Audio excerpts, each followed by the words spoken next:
Is that a nice haircut I see? Me? Yeah, No, I need one. well, I guess you don't. Maybe I don't. Maybe you don't. Wait till February. I think it's the windblown look from being in a welcome house all day. You did spend a lot of time outside. I did.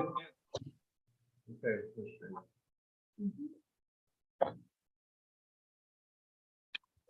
Okay. Good evening, everybody. We'll call the December workshop meeting to order. Would you stand for the pledge of the flag? I pledge allegiance to the flag of the United States of America, and to the republic for which it stands, one nation, under God, indivisible, with liberty and justice for all. That's the clerk to do the roll call, please. Here. Here. Patty. Here. Councilman Cesar. Here. Here. I'd ask for a acceptance of the agenda. The Town of Rochester Town Board accepts the agenda as prepared by the town supervisor. I have, unfortunately, tonight 4 additions. We're going to be adding a resolution on Crosspoint, our phone system contract. Resolution for a refund to a resident for a driveway permit that they didn't need. I'm going to add a discussion item on the Town of Rochester Exchange. And we will be adding an attorney town board meeting, not an executive session. So it's not really adding to the agenda. So I'd ask for that motion as amended. I'll make that motion. Second. You got the additions? All in favor? Aye. Opposed? Okay, upcoming meetings, next Thursday, December 29th, 6 p.m. We have 2 public hearings, one local law CC, which is zoning amendment for wireless communications facilities. Local law DD, which is a zoning amendment, actually a zoning addition for a subchapter contractor storage yards. We also have our organizational meeting for 2023 on Tuesday, January 3rd, 2023 at 6 p.m. And our senior brunch that was canceled due to weather has been rescheduled to Friday, January 6th. And what time is that, Kate? 11? I'm not sure. 10? Call the recreation department if you're unsure what time, or if you're interested. I think it was 10 to 12 as well. I just didn't remember, and I didn't want to put it out there with the wrong time. So I believe it's 10 to 12. Our first order of business tonight for the board, we're happy to have 2 representatives from Open Space Institute who are going to talk to us about the rehabilitation of the O&W Trail from Ackworth Town Hall to Kerhonkson. I'll let you guys introduce yourself while I try to make sure I get the presentation up there. Is it a PowerPoint? PowerPoint. Okay.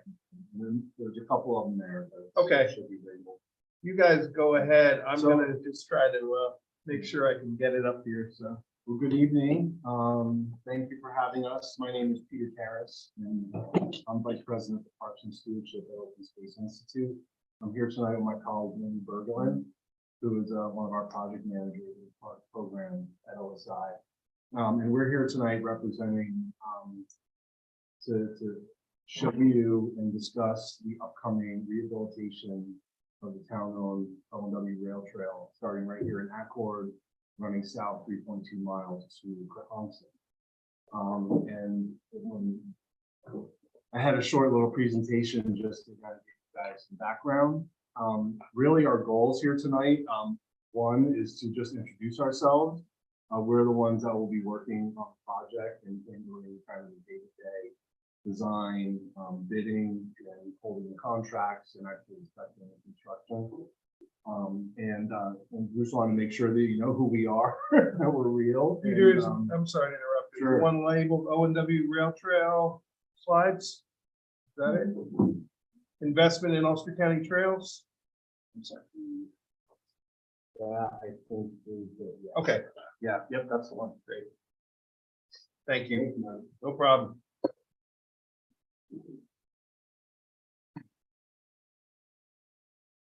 See if I can share screen.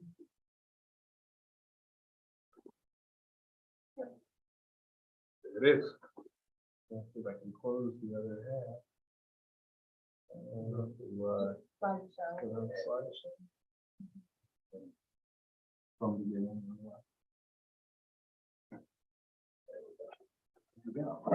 Okay, Good. so you can just tell me next and I'll. Okay, I'll tell you next I'll slide. next. So OSI, just a little bit about us. You can go to the next slide. I know most of you likely know who we are, but OSI is a nonprofit land conservation organization based here in New York, where we protect natural and historic landscapes through our programs. And while we work along the whole East Coast, really we're born in New York, in our home area, our landscape throughout the United States, and the Hudson Valley and the Chemungans really are the core places that we work. Next slide. And that pictures of our River to Ridge Trail and Falls. The way that we work is, we help with land protection through our programs. We do direct land acquisition. We finance conservation outside of New York. We advocate for policy and funding at the state and national levels. We also bring in community groups and help with fiscal sponsorship to get other organizations in the environmental field off the ground. And where Annie and I work is in parks and trails. So we get to, we're lucky enough to work in parks all day and develop trails with a real pivot through the pandemic to rail trails and greenway trails. Next slide. Okay, if you can go back, Mike, just a picture. That is a picture of the Hamilton Point Carriage Road in Minnewaska, which is an OSI restored project. Yeah. Something Castle Point to that. We did Castle Point too. Yep. Awesome work. Next slide.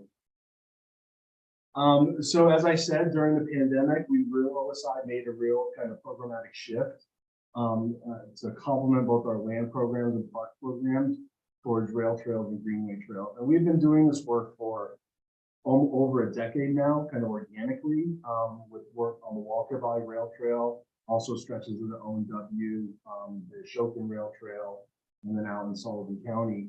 And really this coalesced with this really big vision as we looked at our work across the Catskills and the Gums and the Hudson Highlands. These rail trails really became connectors. They really kind of stitch our work together and provide opportunities for people to be outside. So this vision emerged of west of Hudson of an interconnected greenway trail network consisting of 7 major corridors. The ONW really is the artery of this vision, coming right through the town of Rochester. And when we're successful, and again, this is kind of a long-term project, this will be the largest feeder trail system in the Empire State Trail. It's about 250 miles of interconnected trail. So you can kind of see where those lay out, and they really connect between Orange, Ulster, and Sullivan counties, and connect over 20 communities along the corridor. Next slide. And why do we do this? There's all sorts of really good reasons. Providing people equitable access, stimulating local economies. I'm sure you see some of that here with the draw of the rail trail and both residents and visitors using it. And quite simply, people really expect these kinds of resources in their communities now and really enhance quality of life. So there's a lot of reasons why we do this. There's a lot of background data that supports being developed as non-motorized transportation systems to connect communities. Next slide. And Ulster County is really on the forefront of rail trails, as evidenced in 2020. The Ulster County Trails Advocacy Committee, Trails Advisory Committee, put together an update to the state of the trails and really kind of highlight the impact these trails have had at the countywide level. And the counties in the rail trail business, they own and operate Ashokan, and they help support all the rail trail systems throughout the county. Next slide. And really took a really bold move during the pandemic with the federal ARPA money and the relief money that came through.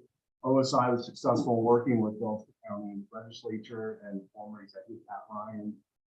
And we're able to secure 2.1 million or 6% of federal ARPA money invested in 3 rail trail projects, 2 of which are right here on the Owen. So we are currently working over on the Walkhill, which is an extension of our work the past couple of years. We're just finishing up the section from New Paltz to Gardner. And right now we're in design for the Aqua to Tungsten section, and actually from the Eastern Correctional Facility south to the village of Ellenville as a second complementary project, so that we can implement those next year. And this board, thank you very much, has already adopted seeker based on the overall project, really paving the way. And we'll talk about the next steps on these slides. Peter, excuse me, did OSI, I'm trying to remember, did you guys get the funding from the state for the analysis of the overall O&W? That's going to come up That's later coming up. as a complementary. Sorry. But yes, it's Okay, we're firing. I couldn't all remember if you cylinders. did get that. But I'm ready to come after you guys close up that gap. So my mission to close that 2.5 mile gap. So focused in on this project, this is the second of the 3 projects. As I said, it starts a little bit south of here at the existing trailhead near the DPW facility on Tobacco Road.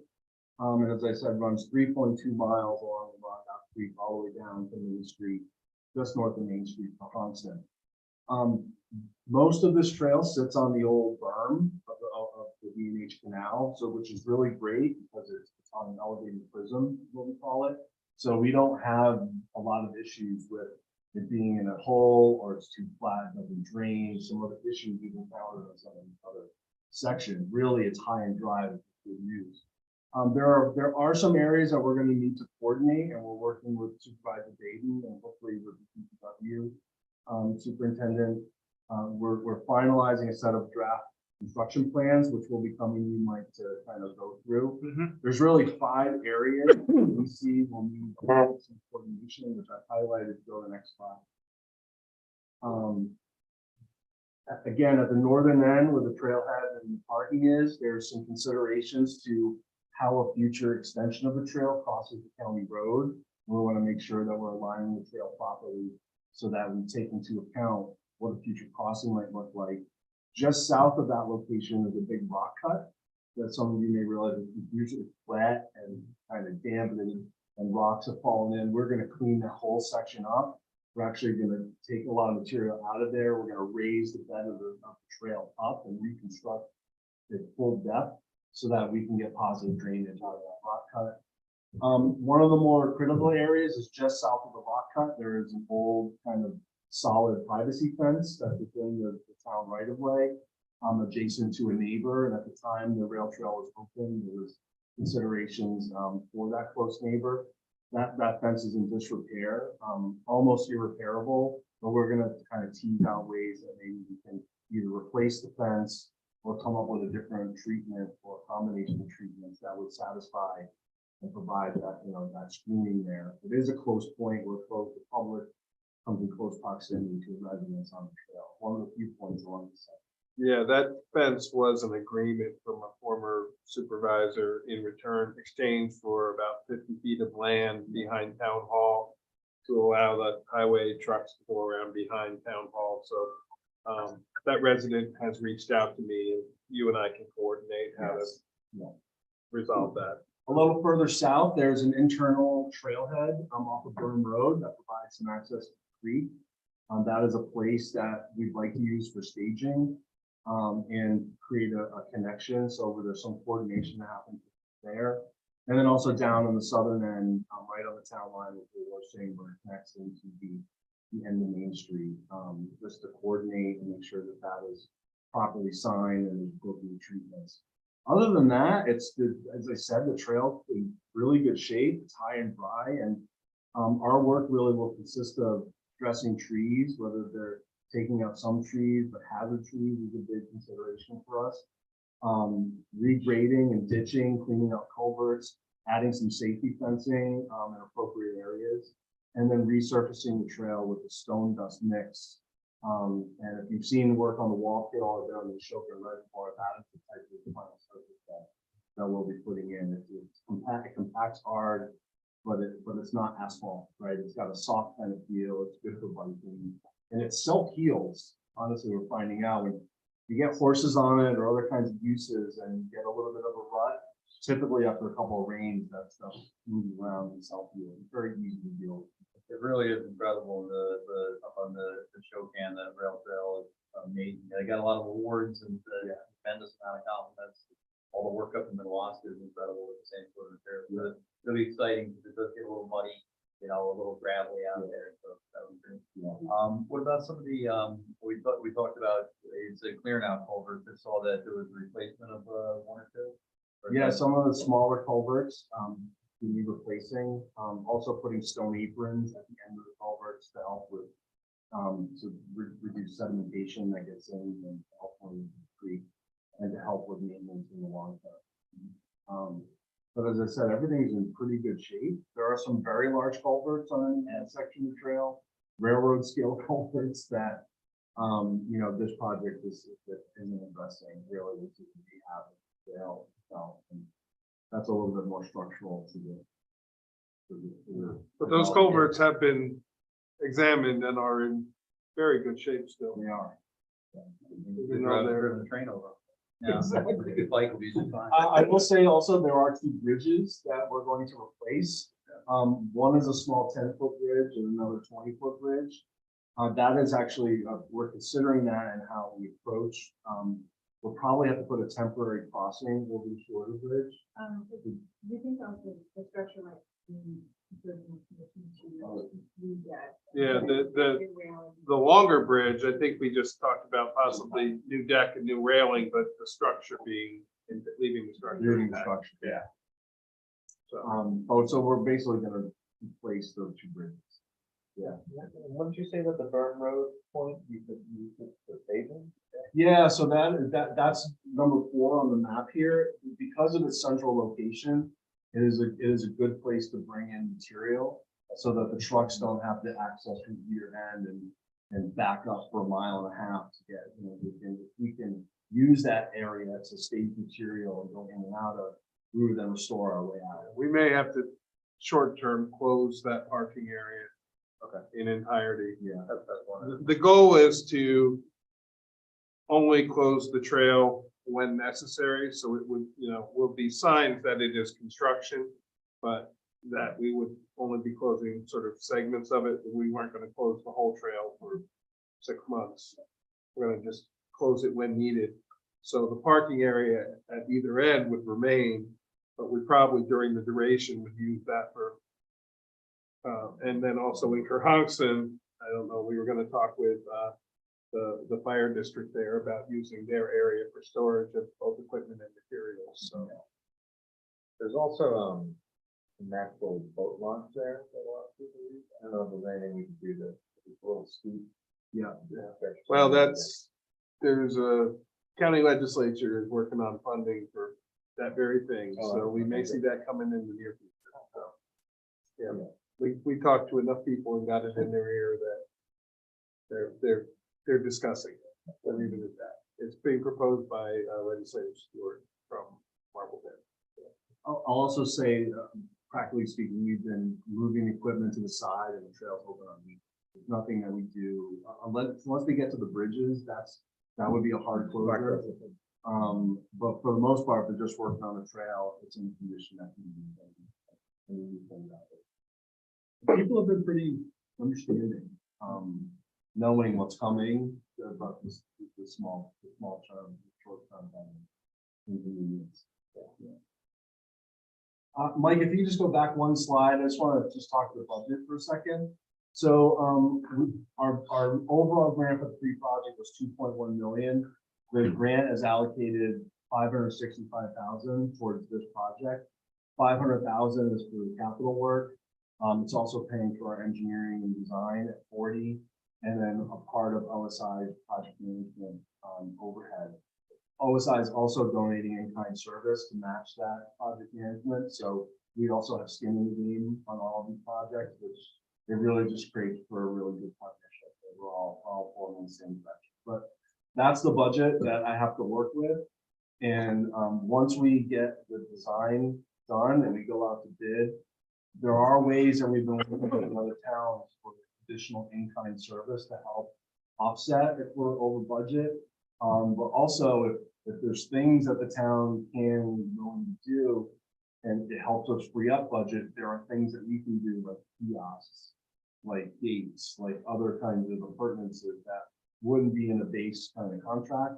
But if we can get savings, we're certainly want to put all of our resources into the project. So Peter and I talked about that, and, once we get the bids, but once we get the designs in place and they go out to bid, then we'll know where things stand, and at that time or before that, but when we get closer to that, we should talk more about what we want to do with kiosks, with parking area improvements, that kind of thing.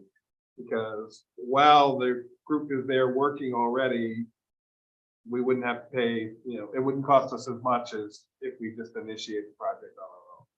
So just something to think about, that we may want to potentially invest some money at the same time.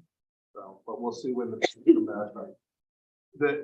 The Walk-Hill Trail used a local contractor from Gardner, and I ran into the gentleman a couple months ago, and he already told me he's gonna be getting the contract, so he's pretty confident in himself.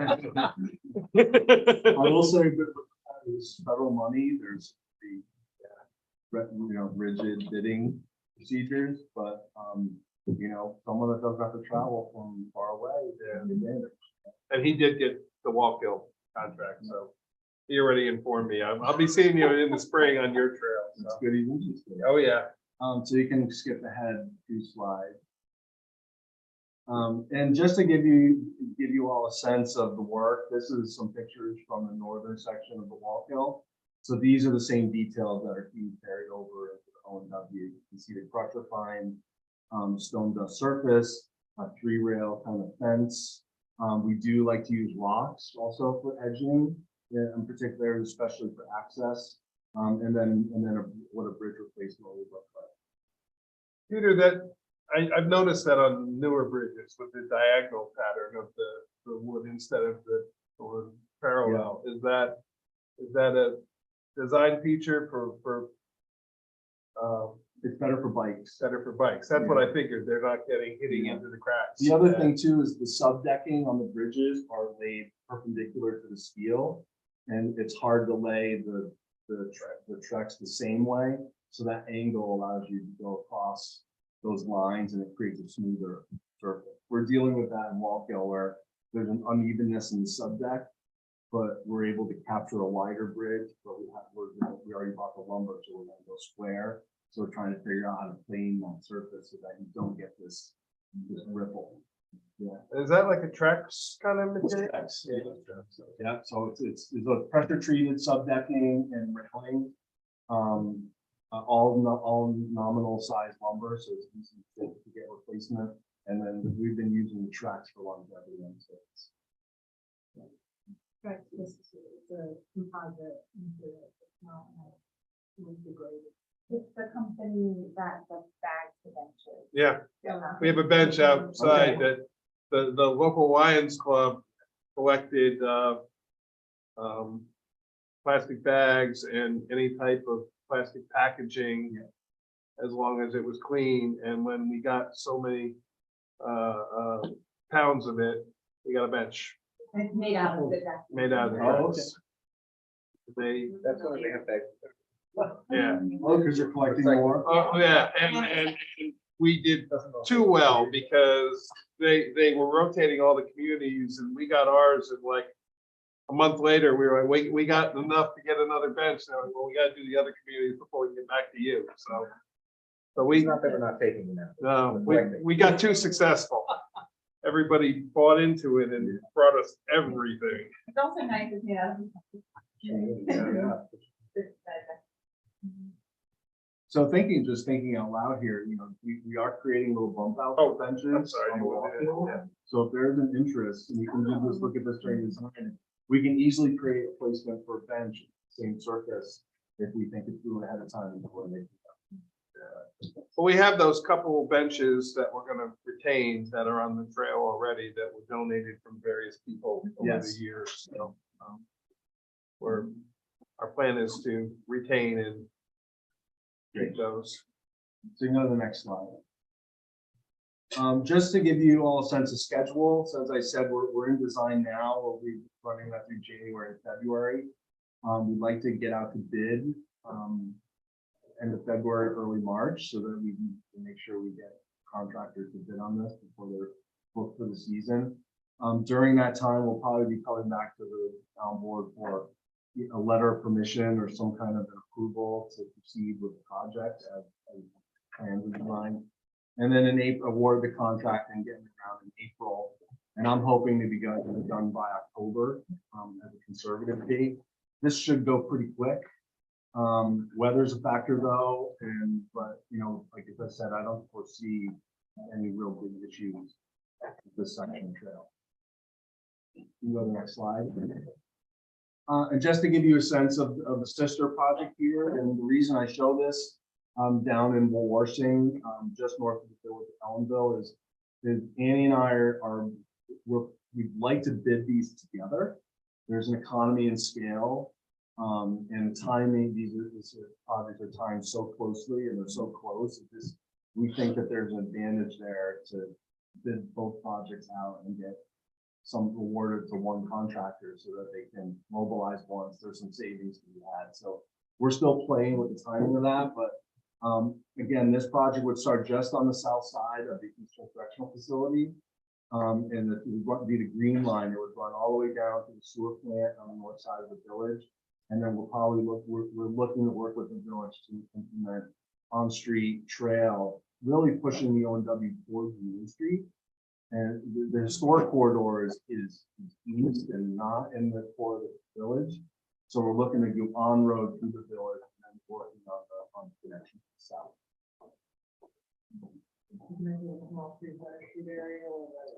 Go over to Canal Street. Yeah, we'd like to go out markets and then and actually make your way to the south. Okay. That project the funding for that project is a little more, but we have a bridge replacement, full bridge replacement with abutments and a significant culvert that's going to carry shingles all along the trail. So there's some bigger infrastructure going in that project, even though it's short. Next slide.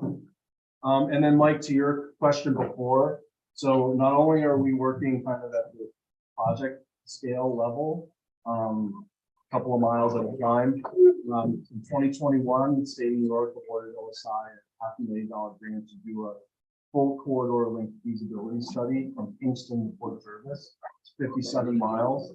We're going to be releasing our RFP in January to find a consultant to bring us through a 16 to 18 month planning process. That will include not only the full inventory, alternative and routing analysis to kind of fill these gaps, find ways around, cost estimating, and basically set the projects up to go to the next design and phase and actually be implemented. Well, when you get that consultant, we have a plan. It's not quite on paper yet, but it's up here and it's in Michael's head and in our trail coordinator's head that we can reroute. It's never going to be able to follow the original path. It's just, it crosses too many private properties. Acquiring those properties is impossible. And we found a better, different route that will traverse the Rondout, eventually cross the Rondout, but will only impact 3 private landowners.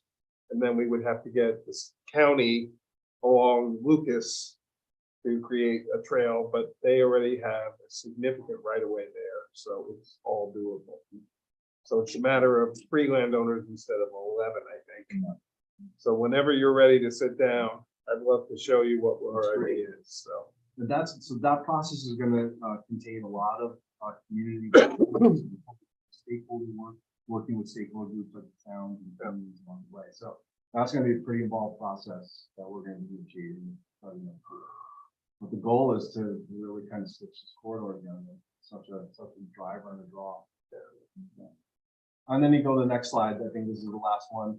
Just to give you guys a picture, this is the Platicille Creek Bridge on the Wallkill, just south of New Paltz. This is the biggest bridge I've done, about 110 feet long, about 50 feet in the air. But you know, again, the reason why we're here is you guys can meet us and know that we're serious. This is what we do. And we're gonna deliver you guys a really great product. Yeah. Super excited. Great. Yeah. So that's all. You don't have anything to ask?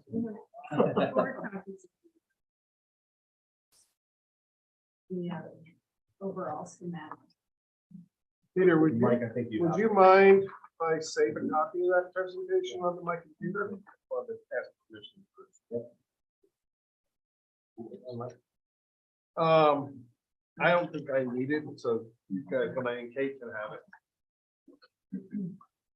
So that you guys, if anybody has any questions or anything, please feel free to reach out or to Mike. You know, very available and we're really focused on this. Thanks for having it. Thank you. You too. Happy holidays. You too.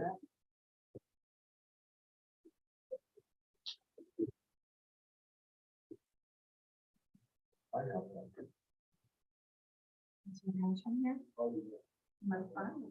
I'm on like five.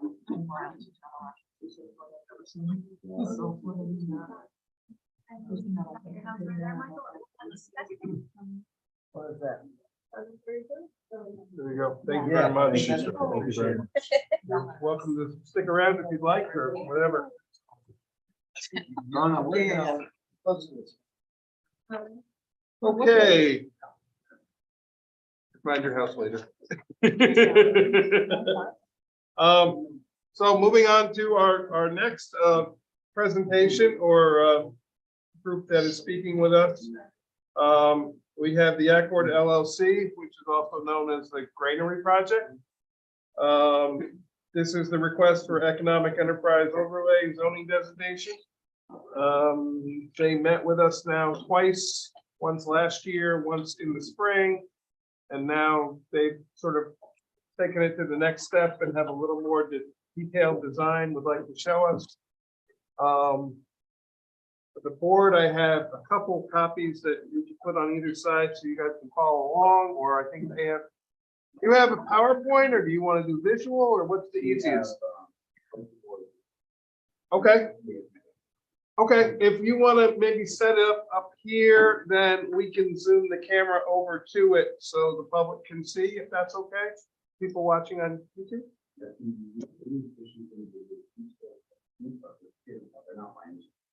Okay, we can arrange that.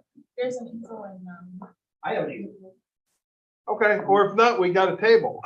So whatever you want to do. Yeah, it won't work with the camera that way and us seeing it and the people in the camera. Like, can you just share it on the? Oh, actually, Share it on the Zoom? You share from your computer? Unfortunately, Scott. share what though? The color map will be something. Oh. Yeah, well, just, actually, you know what, you can do it set up right here, next to me. Then we can zoom the camera in, it's probably better that way, I could do it that way, then I don't have to keep track of what I'm doing. Yeah, This was just kind of throwing me about. no, it's quite all right. Tell you what, why don't I pass these out to you guys, I do need to be back, but here are copies that you guys can share, one at each table. You and I think I can share.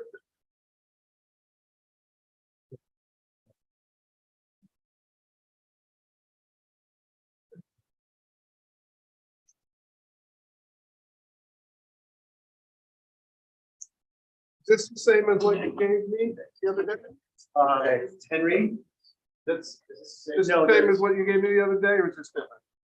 There's one thing that was changed out. Okay. Alan. This is the one you dropped off at Yeah, so the what office. Okay, What's in here is, we got Scott Davis from Peak Engineering's, right, comments. yep, You revised the EAF. So Okay. we just for the new. perfect. So I will keep this separate from the other one. That's why I asked that question. I'm just gonna notate this as new. If you can at some point, email me this version, so I have it digitally, that'd be great. We can do that. Yeah, And it just is like hot off the press like yesterday. no problem. So what I'm going to do is I'm going to go through Scott Dutton's stuff. Scott unfortunately wasn't feeling great, so at about 5 o'clock, he called me and said, "You come to my office and grab my materials." So I grabbed this. I'm going to present for both. Want me to architecture turn it a little and more toward the camera there, and we can zoom in the camera so the public, they don't necessarily have to see us, but they can see the camera. So I'll go through Scott's stuff first, and then I'll go through my stuff second.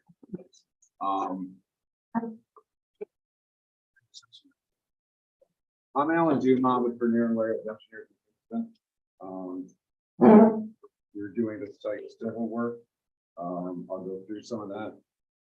But let me show first what we have from the architect. The architect is Dutton Architecture out of Kingston.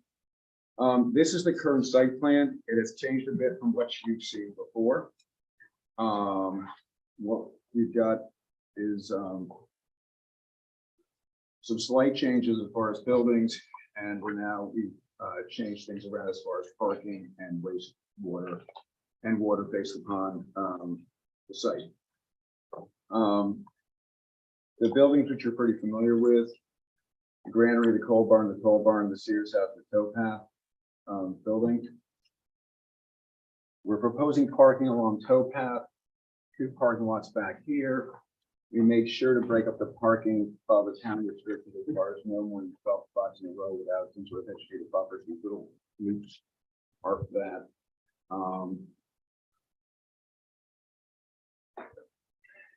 I'll go through it again on the other engineering plans, but basically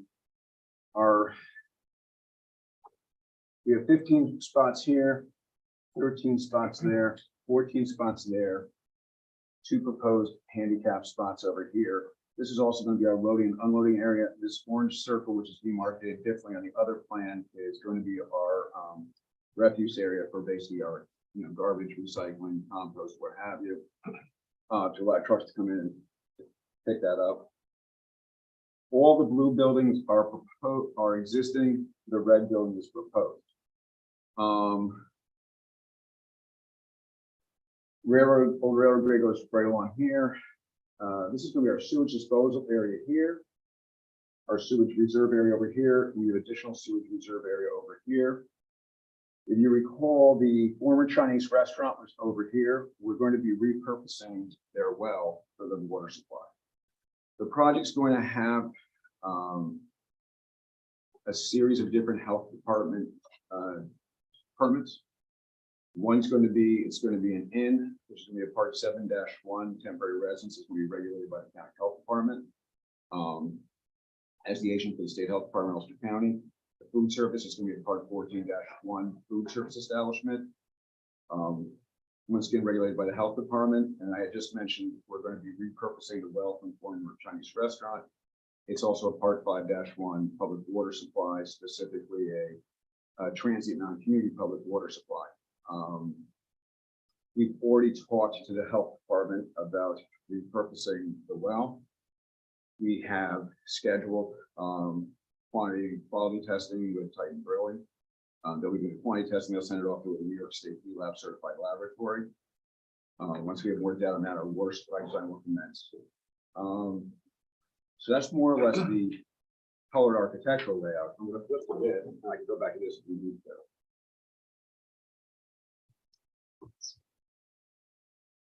This is the existing conditions. Nothing too exciting here. I'm going to flip right to the sheet that matches this sheet.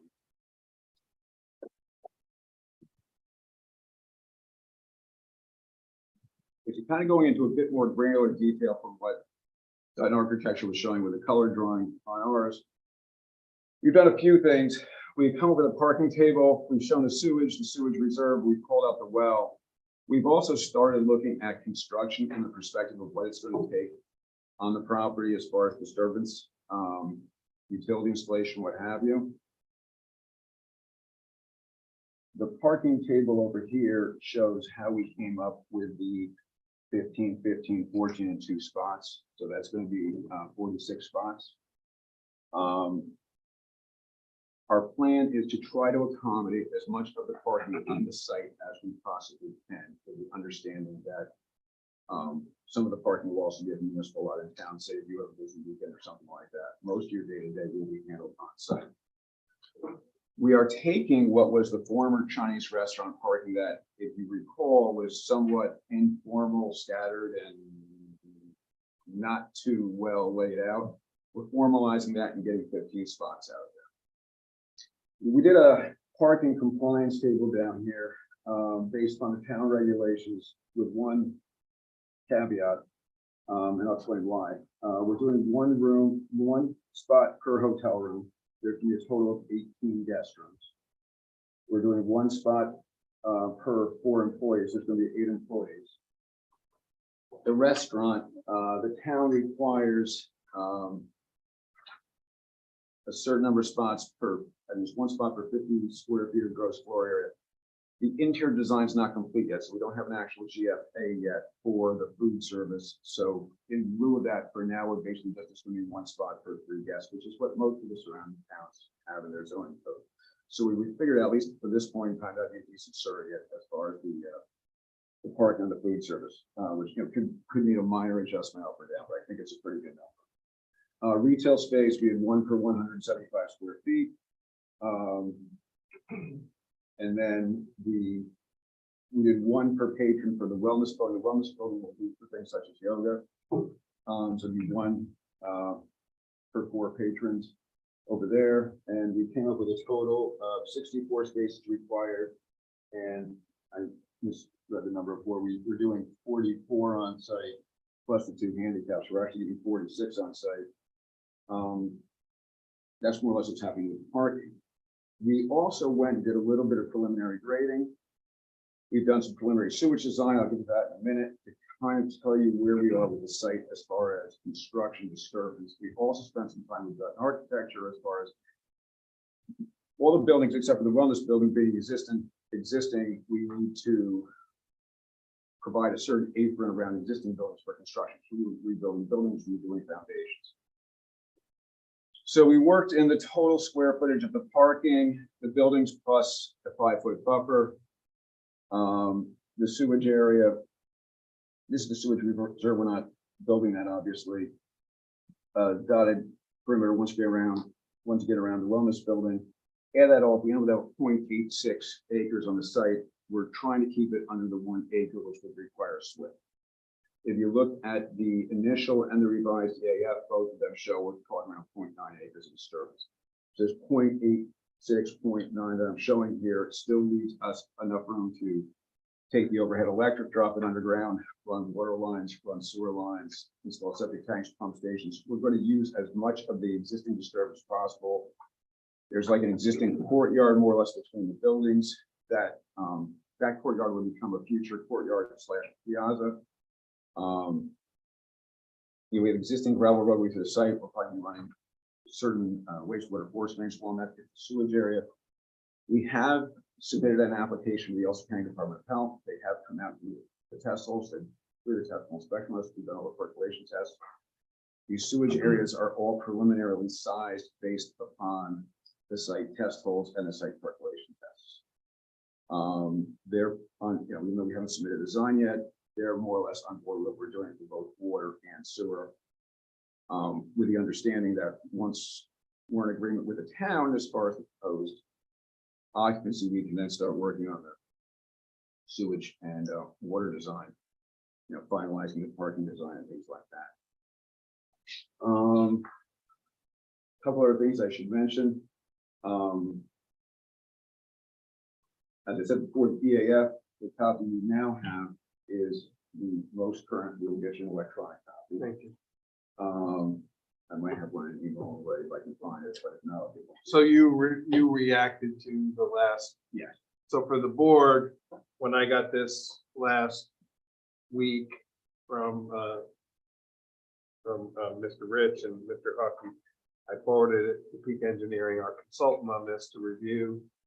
They sent back a reply letter very quickly, forwarded that on to the applicant, and as you can see, it worked because they already responded. So part of what I was planning on doing tonight is to talk about some of those things, but it's already been addressed, so that's great. We don't have to talk about it. when you get to done with your point, I do have a couple questions on the site. Sure, we can go through that. Yeah. Couple things so on the EAF, I think all the comments most of the comments we were in agreement with, so we changed the box, we had a little more detail. There was a question on vegetative buffer in one spot. So over here, we would be removing. Where some are we trees. with historic, with SHPO? Michael, do you know? Are we at a point that we have because that's our biggest holdup. Okay. That's really gonna be our biggest holdup on seeker is getting SHPO to sign off on it or. Yeah, to Michael, comment. we may, just for the board, I'm Michael Moriello, I'm the attorney. for the Sorry. applicant, But it's, SHPO has been interesting the last few years. They've gotten to be a little bit more difficult to work with. And, to get definitive answers out of that is difficult.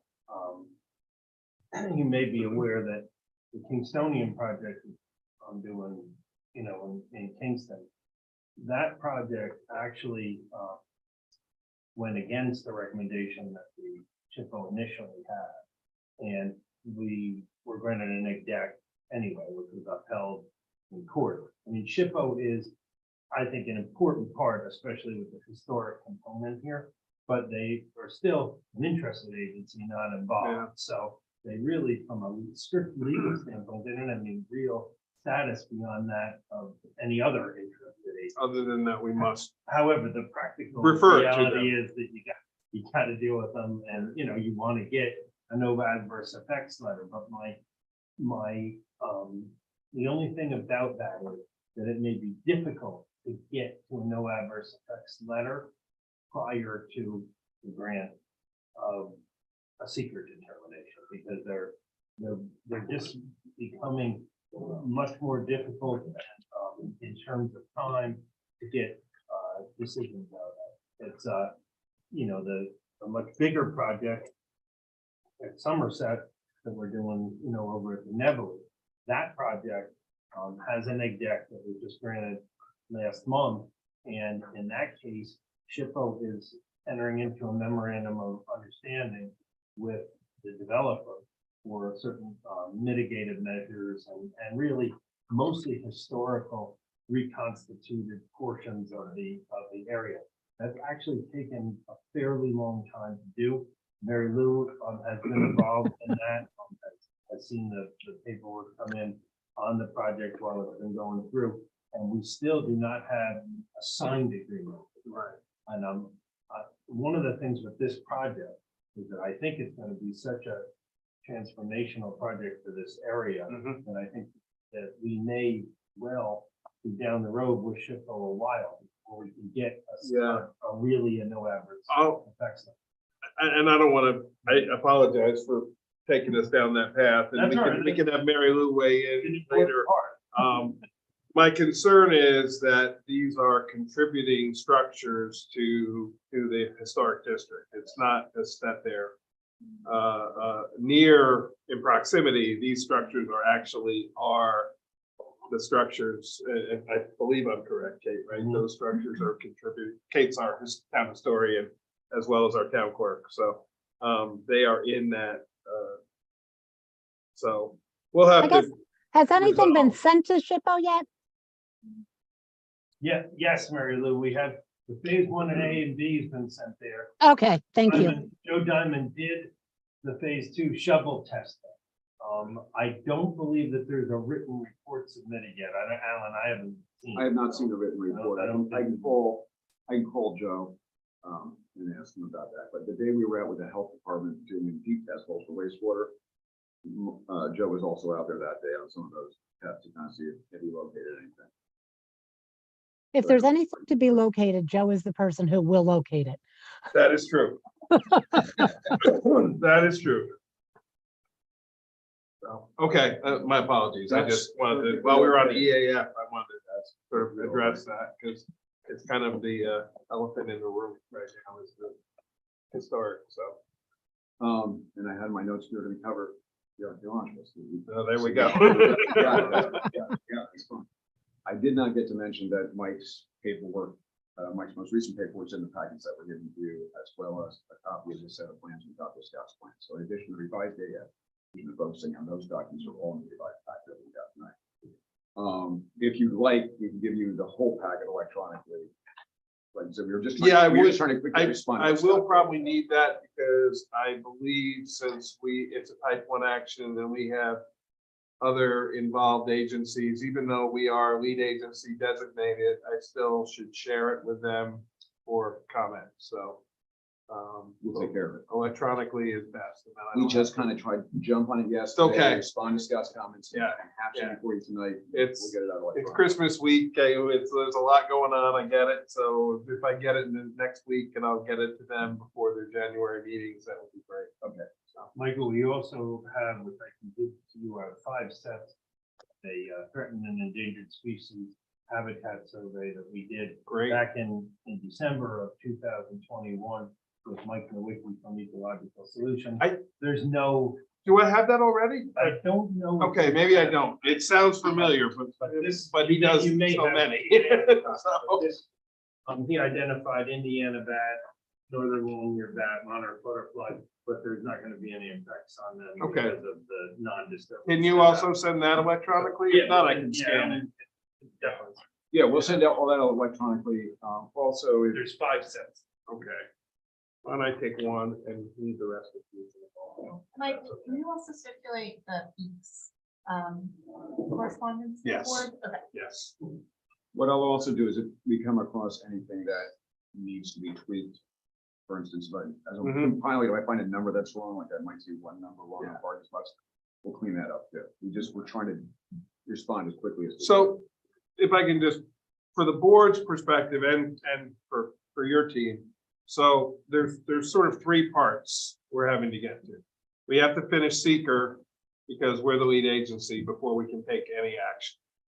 Then we have to move forward with the granting of the economic enterprise overlay zoning designation. In order to do that, we have to have a sketch plan level site plan that has a level of detail that shows things like building, parking, that kind of stuff that we all agree on. It doesn't have to show signage, lighting, the lesser level of detail. That will all be the planning board's responsibility. If it does, great, but it's not necessary. But we have to agree in concept of what the site plan is. Then, once we consider the EEO designation, if we approve it, we forward it to the planning board for site plan review. When they have to then confirm that the site plan that they're seeing is in harmony with the site plan we saw. I think the word in the language is substantial harmony. I mean, if they move something 5 feet one way or the other, big deal. But if it's suddenly they add 20 more parking spaces, well, that is a big deal. So that's kind of where we are in the time frame, but we can't do anything until the seeker is completed, and that's kind of the situation we're at. And We'll have a public hearing. Yes, we have to have a public hearing on the EEO. We also have to do a referral to the county planning board. We have to do a referral to the local planning board for the EEO. And then once we consider it, if it's adopted, then it moves forward to the planning board. Then they have another public hearing on the site plan. So it's a substantial process, but in the end, it allows us, like, for example, the parking, they want less parking than this rigid code requires because of the benefit of the EEO. The town board can, rather than sending them to the ZBA, parking is not a good example because the planning board can shift parking, but I'd say some other example.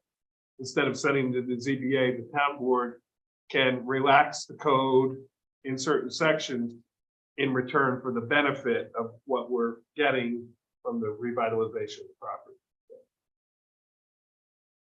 So that said, and you kind of jogged a few things in my memory, as far as the site plan. The one thing I did mention is you'll see a bunch of footpaths throughout the site. We're doing wood chip footpaths, certain paths will obviously be handicap accessible. We're doing paths throughout the site.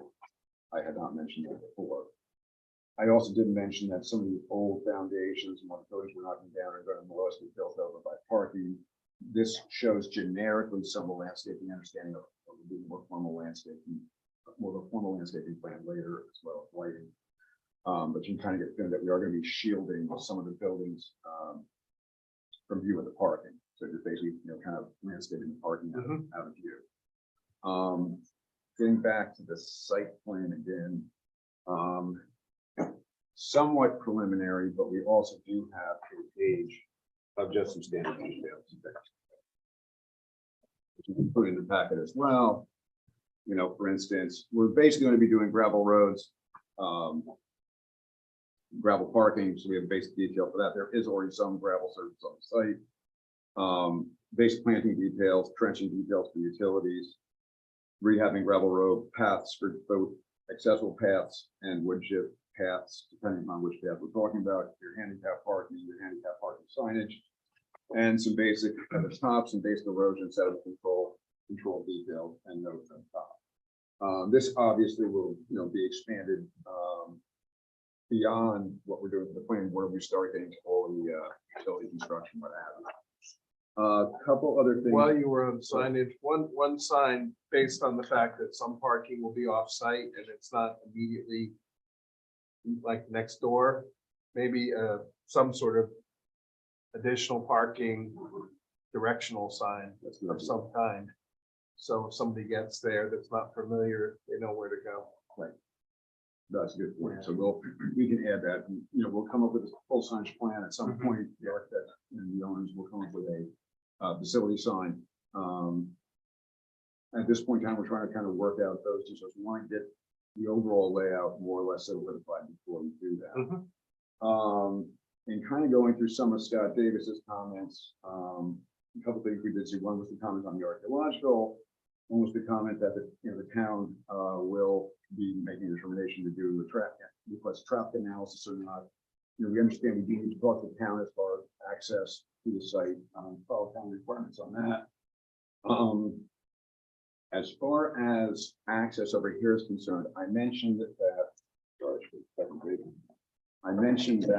we are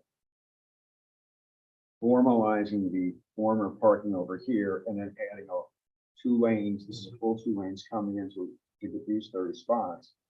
We use 9-foot by 18-foot spots, which is the former town spot size.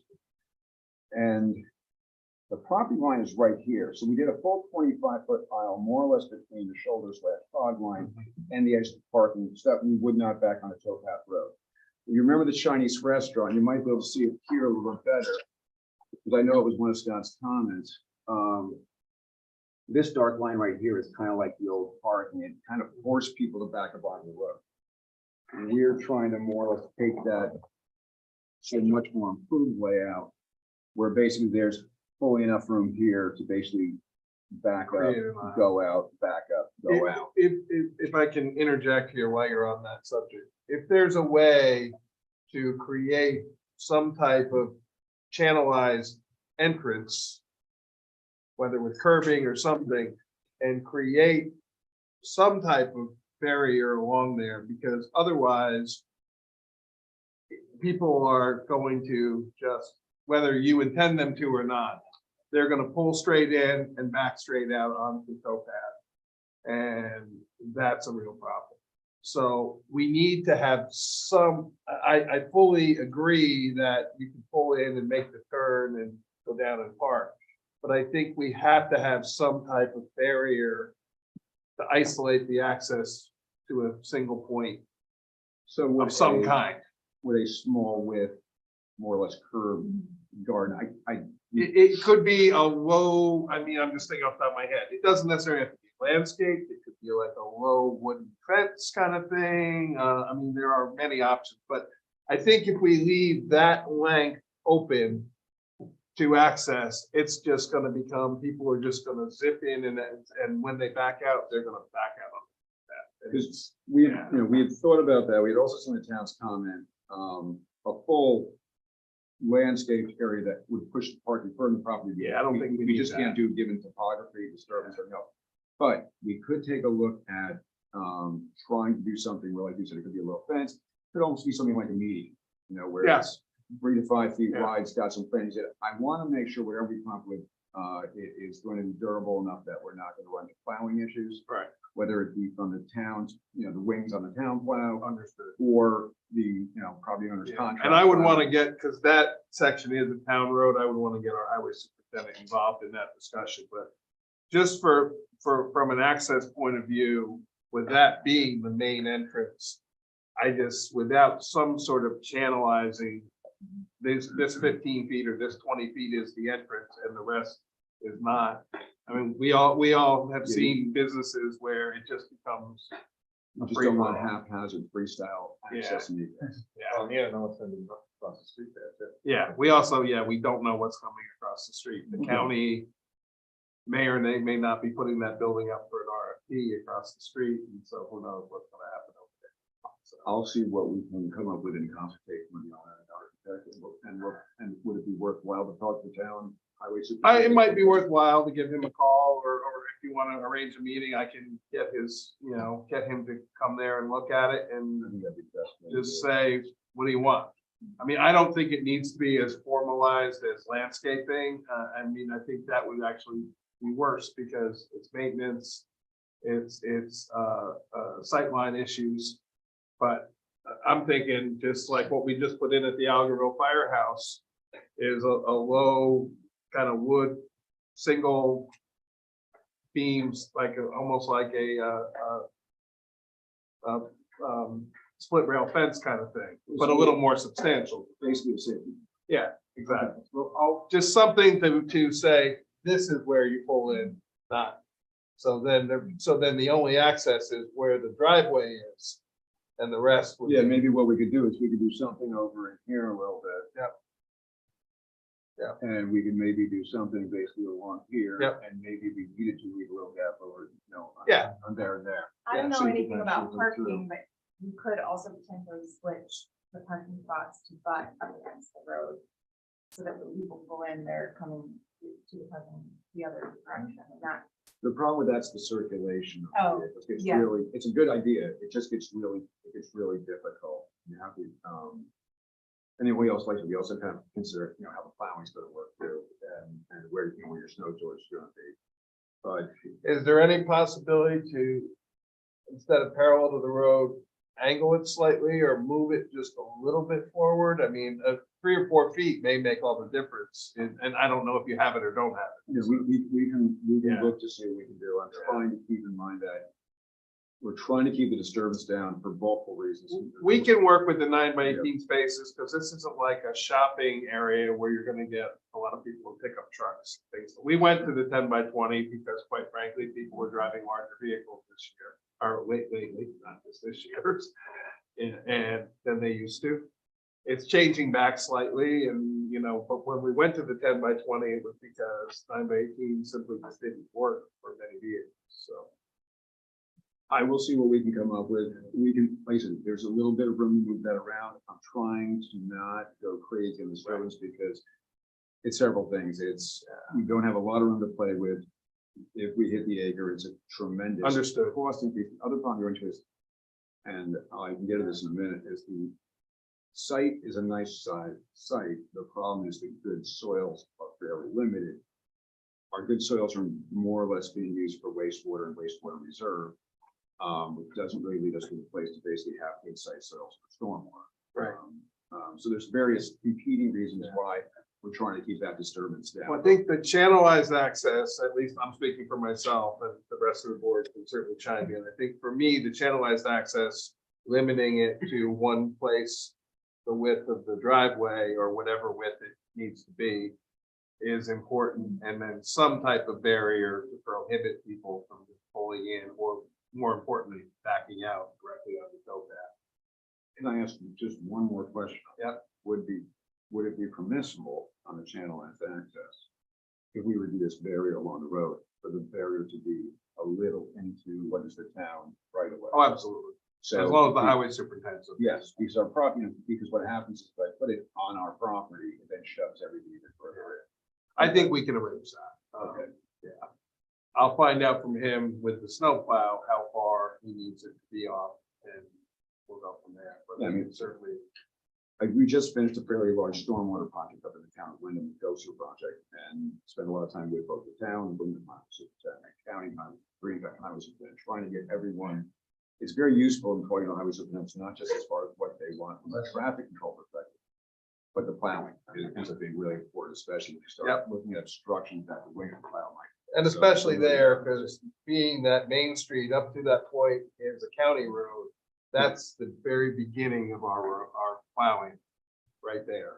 So, I'll see what we can do. yeah, so whoever from your group wants to meet, just let me know, you know, some dates and times, and I'll check with Jeff, and we'll just have a quick meeting there. And I think we can resolve it in one session of meeting. And I like the fence idea also. The one thing I didn't mention on the parking was we're trying to, the whole site's going to certain rustic nature.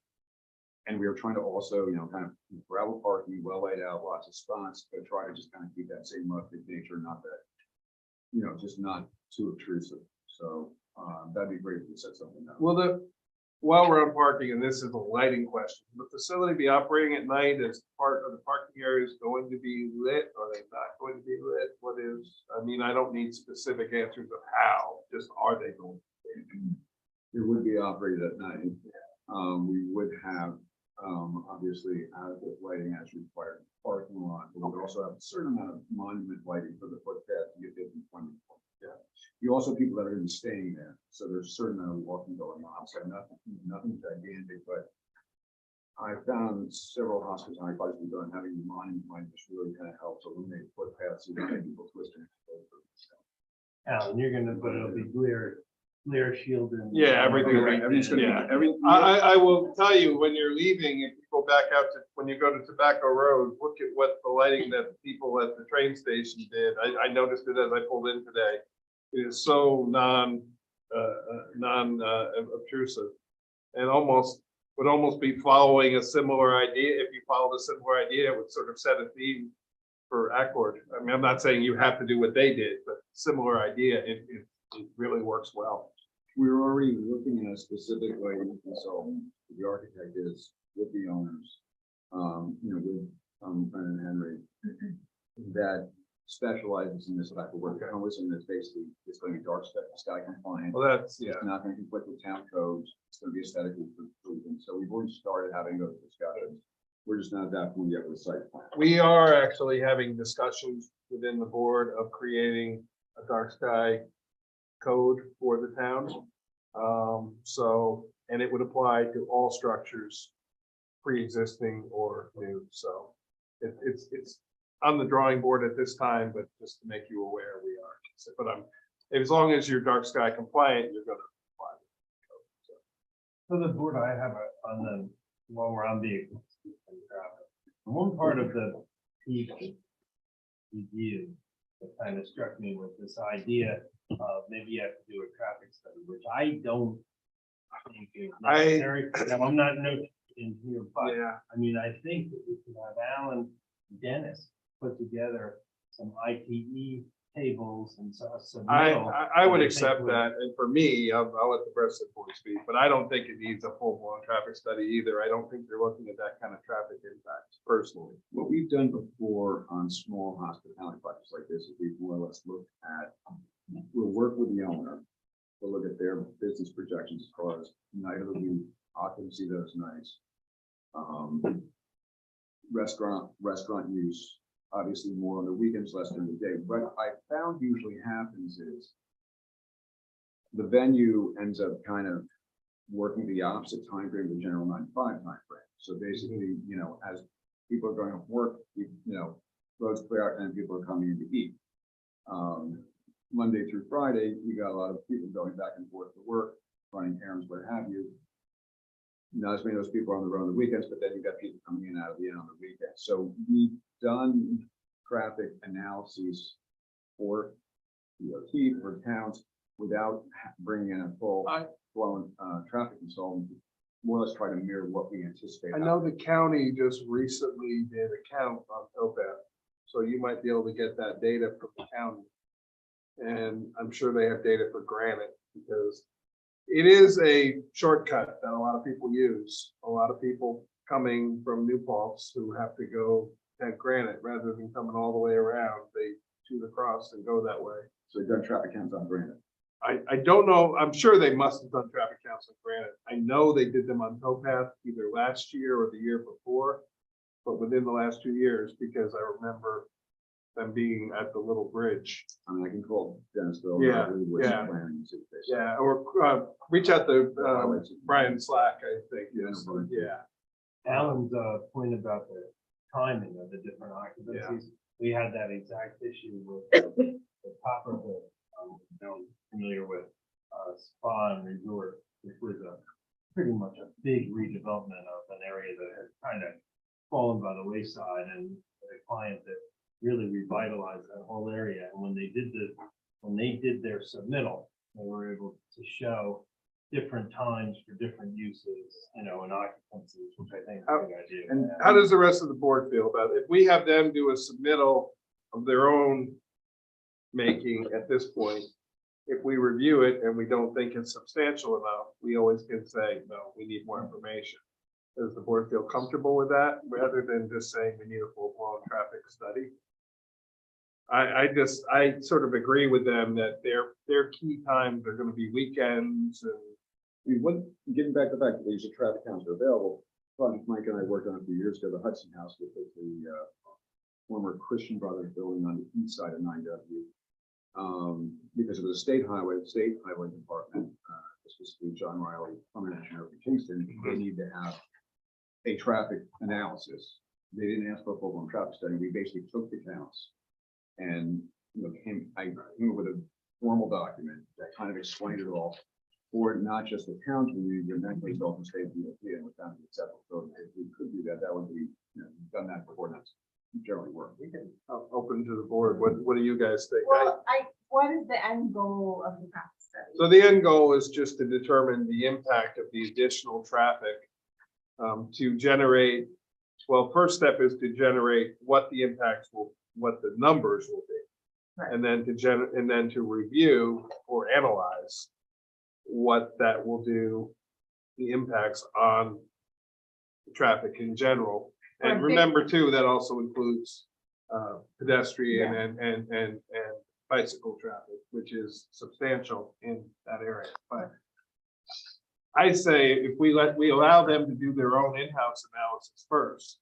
If we view it and think, well, this hasn't answered the question well enough, then we can say we need a traffic study, rather than making them go out and get a traffic study, which is expensive. Yeah, I guess the end, like, The a end bigger goal is- project would be you adjust your traffic by external. Well, we either, so if any, depending on the conclusions that are raised in the analysis, that would determine for us, hey, we need to ask for a crosswalk here. Right. Or we need to put a new stop sign here, or it's how either they adjust their project or we make changes to our system. But it's an analysis of the impact of what this project is going to change traffic, and traffic means all three, Yeah, so- pedestrian, bicycle, and vehicle. yeah, I guess I'm comfortable seeing what they come up with Yeah. and then us weighing in. My biggest concern, I think, when we talked about this back in April, is the pedestrian bicycle traffic. Yeah. So, I think that's where, if you can make sure that there is a substantial analysis of that, because I gotta be honest, I think the car traffic is probably less an impact to me than the pedestrian, and especially if we're considering, which we are, bringing the rail trail through there, and then we have to eventually get across the street with the rail trail. No, So, just interestingly enough, I was on the phone with DOT Region 8 the other day.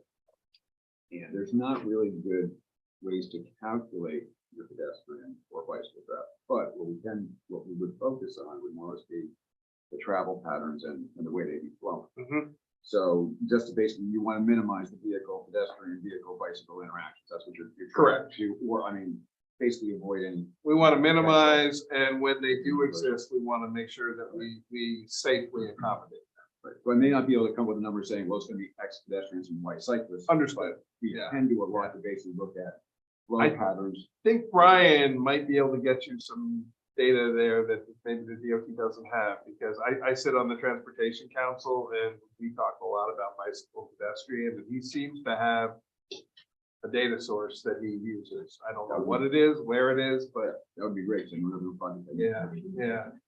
Between Brian and I'm drawing a blank on the other planner in traffic.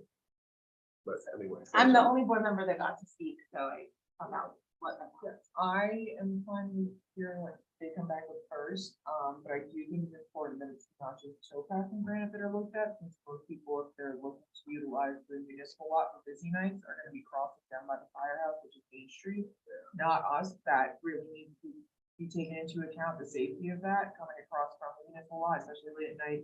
If people are drinking, there's alcohol served, that's very important, and also the post office and the traffic that's gonna happen with people back. It's already dangerous at the post office backing out into the road and helping people drive there. So adding another entrance, and if it's gonna increase the traffic path there, just making sure we have a safety standpoint for that. I think we do need to include moving down Main Street. That, just to answer that though, the county will not allow a crosswalk in that's not at a signalized or an intersection. So like we approached them about a crosswalk across in front of the fire department to the market, and they will not consider it. Because their studies, according to them, show that a mid-road crosswalk is more dangerous than not having one. I know. New Paltz is a state road. The state will allow them and the county won't. Is this something that we should bring the county in? Because we had this conversation already in the gateway meeting. Yeah, I think you should probably speak with county planning and county transportation division on all this. I mean, because we can propose all day long of things that we want, but without Yeah. them playing. Yeah, and I'm pretty much gonna have to go back to them to weigh in with Granite being one of your bounding roads. They're gonna be involved anyway, so. Yeah, I mean, there's no access to that road or no new access. So they're not, there's no permit is needed, but we still will be asking them to weigh in on. But towpath is Towpath is a town road. So you guys have the ability. Yeah, so Granite comes down and when it makes the turn onto Main Street, that's county. And then from where it makes the turn, that intersection, it's town road. So off of Granite onto towpath, we already have stops on this. There's an intersection where we could propose crosswalk. Could propose a crosswalk But- there, but then when people get there, they eventually have to get to the other side of it. You know, another idea may be, and this would involve the county getting involved, is a crossing to the side where the post office is from at that stop sign. And then, actually, there is no stop sign there. Not on that side. So maybe there needs to be a stop sign, and we can do because that's a town road. But then That once only it gets solves the one there, side. we would need to get the people from there.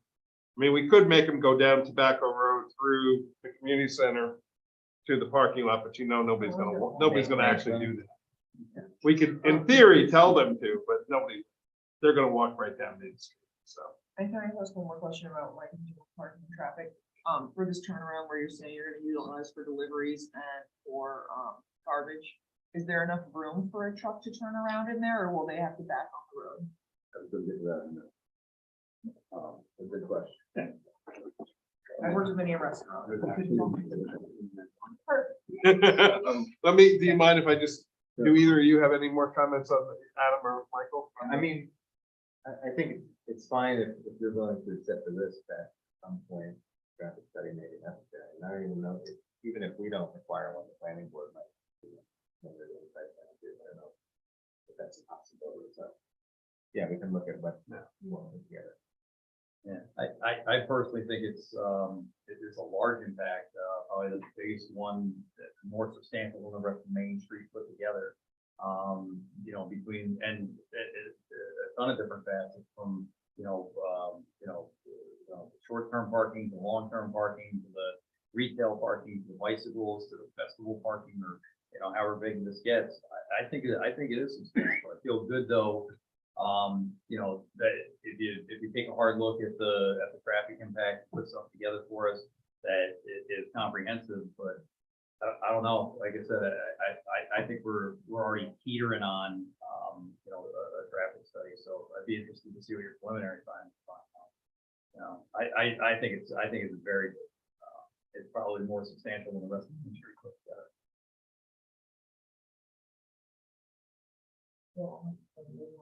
Well, I hope so. Yeah. So excited. Well, We all hope that you have that problem.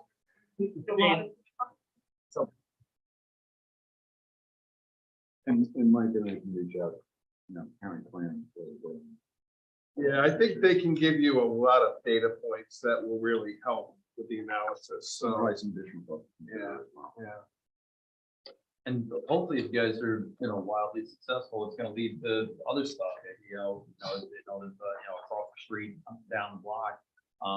You know, it's a wonderful project, but I think it's big, you know, for that traffic area, because going from 0 to something big. It's not like there's anything there now. It's not like, you know, there was a Chinese restaurant being used, anything, it's going from 0. Yeah, we all know using the post office. Even before we. Yeah, and I will say the post office parking is very dangerous. And we commented on it, you know, actually when they came to the planning board, and I was chair of the planning board at the time. And the county, we couldn't get the county to care because the county said pre-existing, it's post office. Sure. You know, we wanted to make the front no parking at all, you know, and they just wouldn't. But I have felt for many, many years using that post office that there should be spots. Yeah. It's just people coming down towpath is. Well, that's something we can certainly approach the highway superintendent about, and if he determines one is necessary, and this project may be the kick to say one is necessary, so. When you look at most Hamlet centers, your post offices tend to be like the biggest vehicle Yeah. pedestrian generator, and it's Yeah. full hours a day. And also now, since COVID, a lot of the post offices are unlocked at night. You go into your mailbox, it's even more of a day that they're. Got any space in any of your buildings for a new post office? See how the restaurant. Okay. Can I just ask, why the drop in parking from the previous? Because of the disturbance to the property. And because of the wastewater too. Originally, we had planned on parking being way down here. Right. And looking the best. So, and, unfortunately, for any sort of hospitality venue, you've got rooms and food going. The sewage is a big driver. It's a fairly big number. We've actually reduced some because of the site. We've actually reduced some of our flow. Right now, we're at 75 cafe and restaurant seats in 18 rooms. Before it was at 20, it was at 22, 24 rooms. So we kind of shrunk that back. We switched certain seats from restaurant over to cafe. We reduced the size of the little hotel bar. We reduced the size of that. Once again, try to work within what the site can. So unfortunately, it's a very good question, but unfortunately, where we've been putting parking now, where we're putting the Your guests at the inn and in the overnight accommodations. And this is an operational question, but is there a way to say, you guys have to park over the parking lot because you're staying overnight? Whereas your day guests, day users of the property. Well, you could do ballet.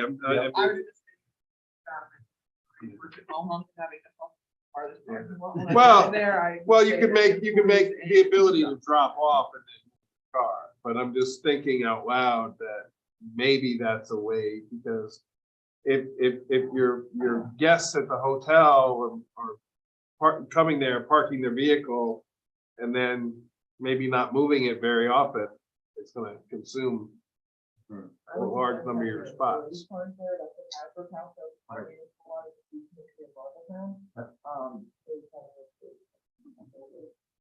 Yeah, employee parking too. It's another idea. Ways to keep the parking available for your part of the employee wellness program. You know, you get a little walk before it. Right. It's a benefit. Yeah, gotta get your 10,000. Pay them an extra 15 minutes on either side for the walk and. Anyway, Yes, It- you know, the parking, the employee parking is very good, but the other idea of having people that are staying overnight, I have stayed at places where you park across the street or over, you know, a block over or whatever it is, after you checked in and everything, and you get a parking pass. You put it in your window and then you have a guaranteed spot. You're never worried about when you get back, or Sure. being at the beach or wherever you went. good point. And yeah, we can't guarantee that, although our municipal law usually has those. But, yeah. Anyway, I think we can resolve those, but yeah, I think the parking and as Adam said, the general analysis of the impacts of the traffic. And we definitely need to consider granite in it because that access is going to exist in some form, or that, are you gonna close, you're not gonna have any vehicle access from granite, right? No. Okay, All the access and egress, both the regular parking, and handicap parking deliveries is all gonna be on towpath. And what is the firehouse's attitude about how and where people live in the future? There's a one, it is one way, correct? so Friends Lane, which is next to the museum, is a one-way road. So in theory, you're supposed to go down Schoolhouse, Okay. pull in, So where park. would foot traffic, you can park there. They can either walk out They could walk out past the firehouse. or up to here. Yeah, or they could come around and in theory, this is the safer way, but the reality is, are they going to do that? Who knows? That's why we may need to discuss with the county the idea, but you'll never get a sidewalk in front of the post office. Potentially the house that's there on the corner, I don't know what the county's right of way is. Potentially there could be a footpath or even a sidewalk there. There is a sidewalk on the other side of the road. That doesn't help us because people have to get across the road at some point. Is this a shorter distance to here to get? You know, I bet it probably is, but it may not, and mentally, it's not gonna feel like it is. I'm just trying to think like. Yeah. here. If I was Yeah. here, like what would be the, Yeah, where am I not getting hit? exactly. Shortest time? Yeah, I mean, one of the best things that could happen from this project is that our Hamlet is more walkable. right. So even if the solution were that we create a path through the community center, we should do that Right. because it'll create more access. Because Red, in theory, at some point, if we're bringing the rail trail from town hall through your property, which is on the table at this point. The goal is we have to get those people across towpath somehow. So in theory, and towpath, we can allow a crosswalk to be put there because towpath is a town road, not a county road. So and it's also, if we make that a stop sign, there could be that too. Yeah. So in theory, if there's a crosswalk and somebody walks it out, they're probably gonna follow the crosswalk. And then, you know, with directional signs, we can get them back to the parking lot. And the town would assist in road directional signs if needed. You know, much like we did with the directional signs in the municipal lot. I'm beginning to back up. Yeah.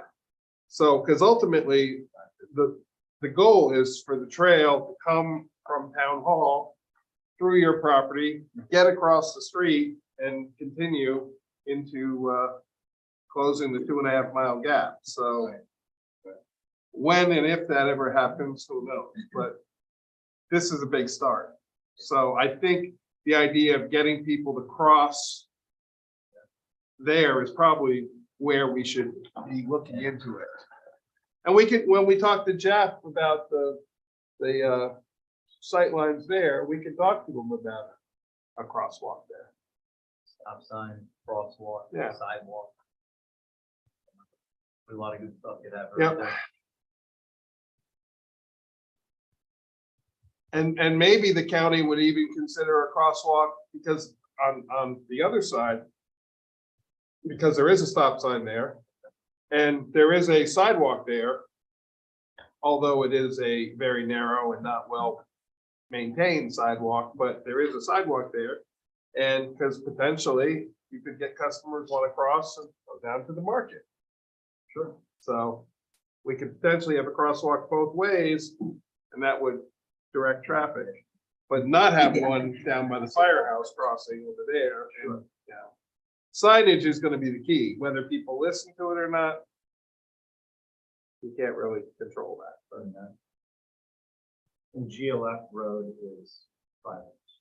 that was abandoned and is now owned by the people from the train station. Oh. That road is abandoned. But yeah. It keeps coming up, everything goes to DLF road pass. Does not exist. Okay, sorry. That's That's all important stuff. So kind of getting back into a few more things on this plan. I know we've been jumping back and forth. So as I mentioned before, we kind of scaled back the number of rooms a little bit, scaled back the number of seats a little bit. We're now basically looking at, 75 seats total in the main building for food service, 40 restaurant, 35 tavern, light food service, and a small 4-seat like hotel bar in that building as well. We got various parts of certain buildings are open space for either, art installations or receptions, what have you. We're doing in the Sears building, we're doing 4 rooms here. And for Towpath, we're doing 6 rooms, and at Tall Barn, we're doing 10 rooms. I'm sorry, 8 rooms.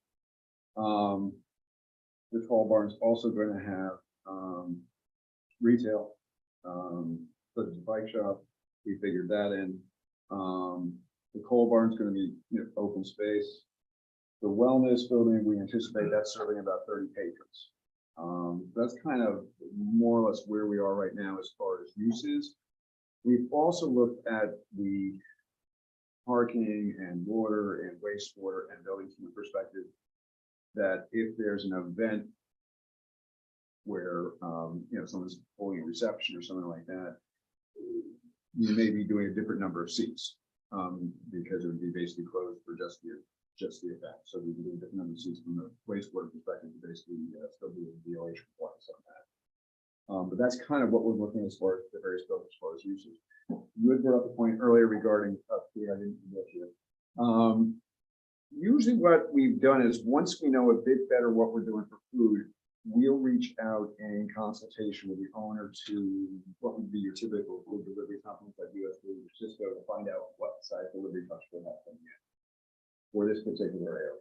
I mean, obviously the garbage truck, the recycling truck, or you can figure out your talk waste management. But once you kind of know who you're contracting with for deliveries, then you can kind of look at the vehicle side.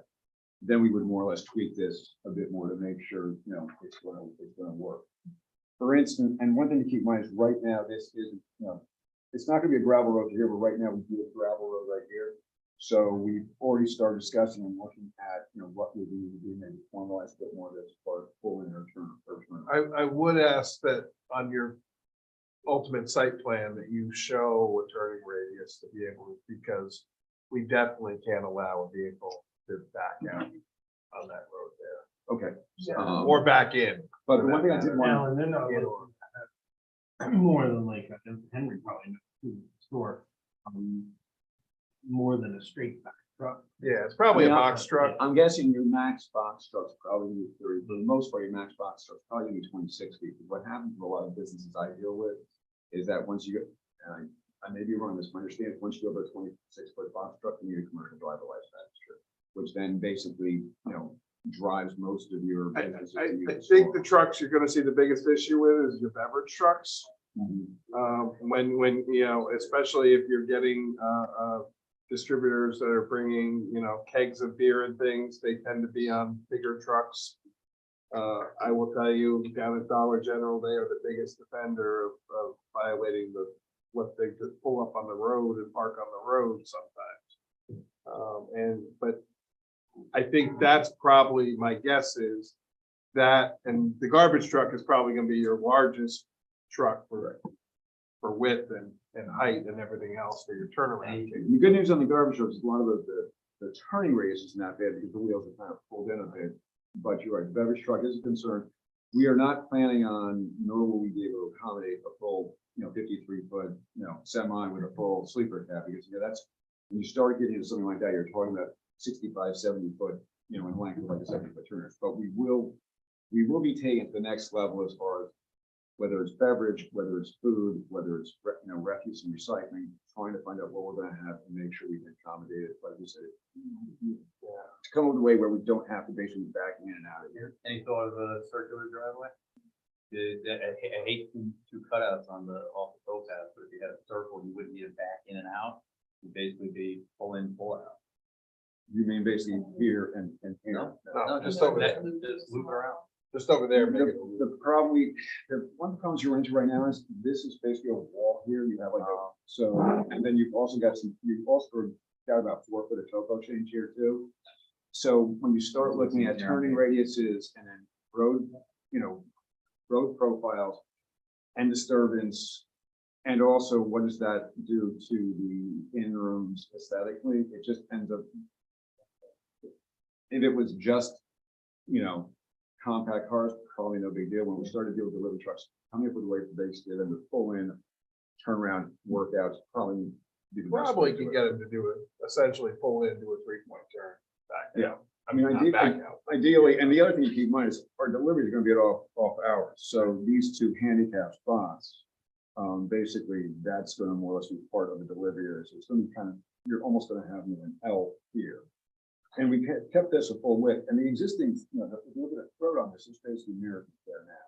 So what was there before? Is with all those uses, is only 2 handicap spots, does that meet the ADA code? My calculations was that it did. Okay. Would you just mind, showing us the calculations, because our code is pretty clear, and what we follow the state's code, so. I probably have a table that That's fine. that doesn't show up on the plan. Okay, no So, problem, but I know I Yeah. did look at it. I will double check. because I just want to make sure that we have enough. Nope, I can cover that. I can double check that, and I do not think I. And, I and don't the think I handicap put it parking, on will here. they be for, side door access?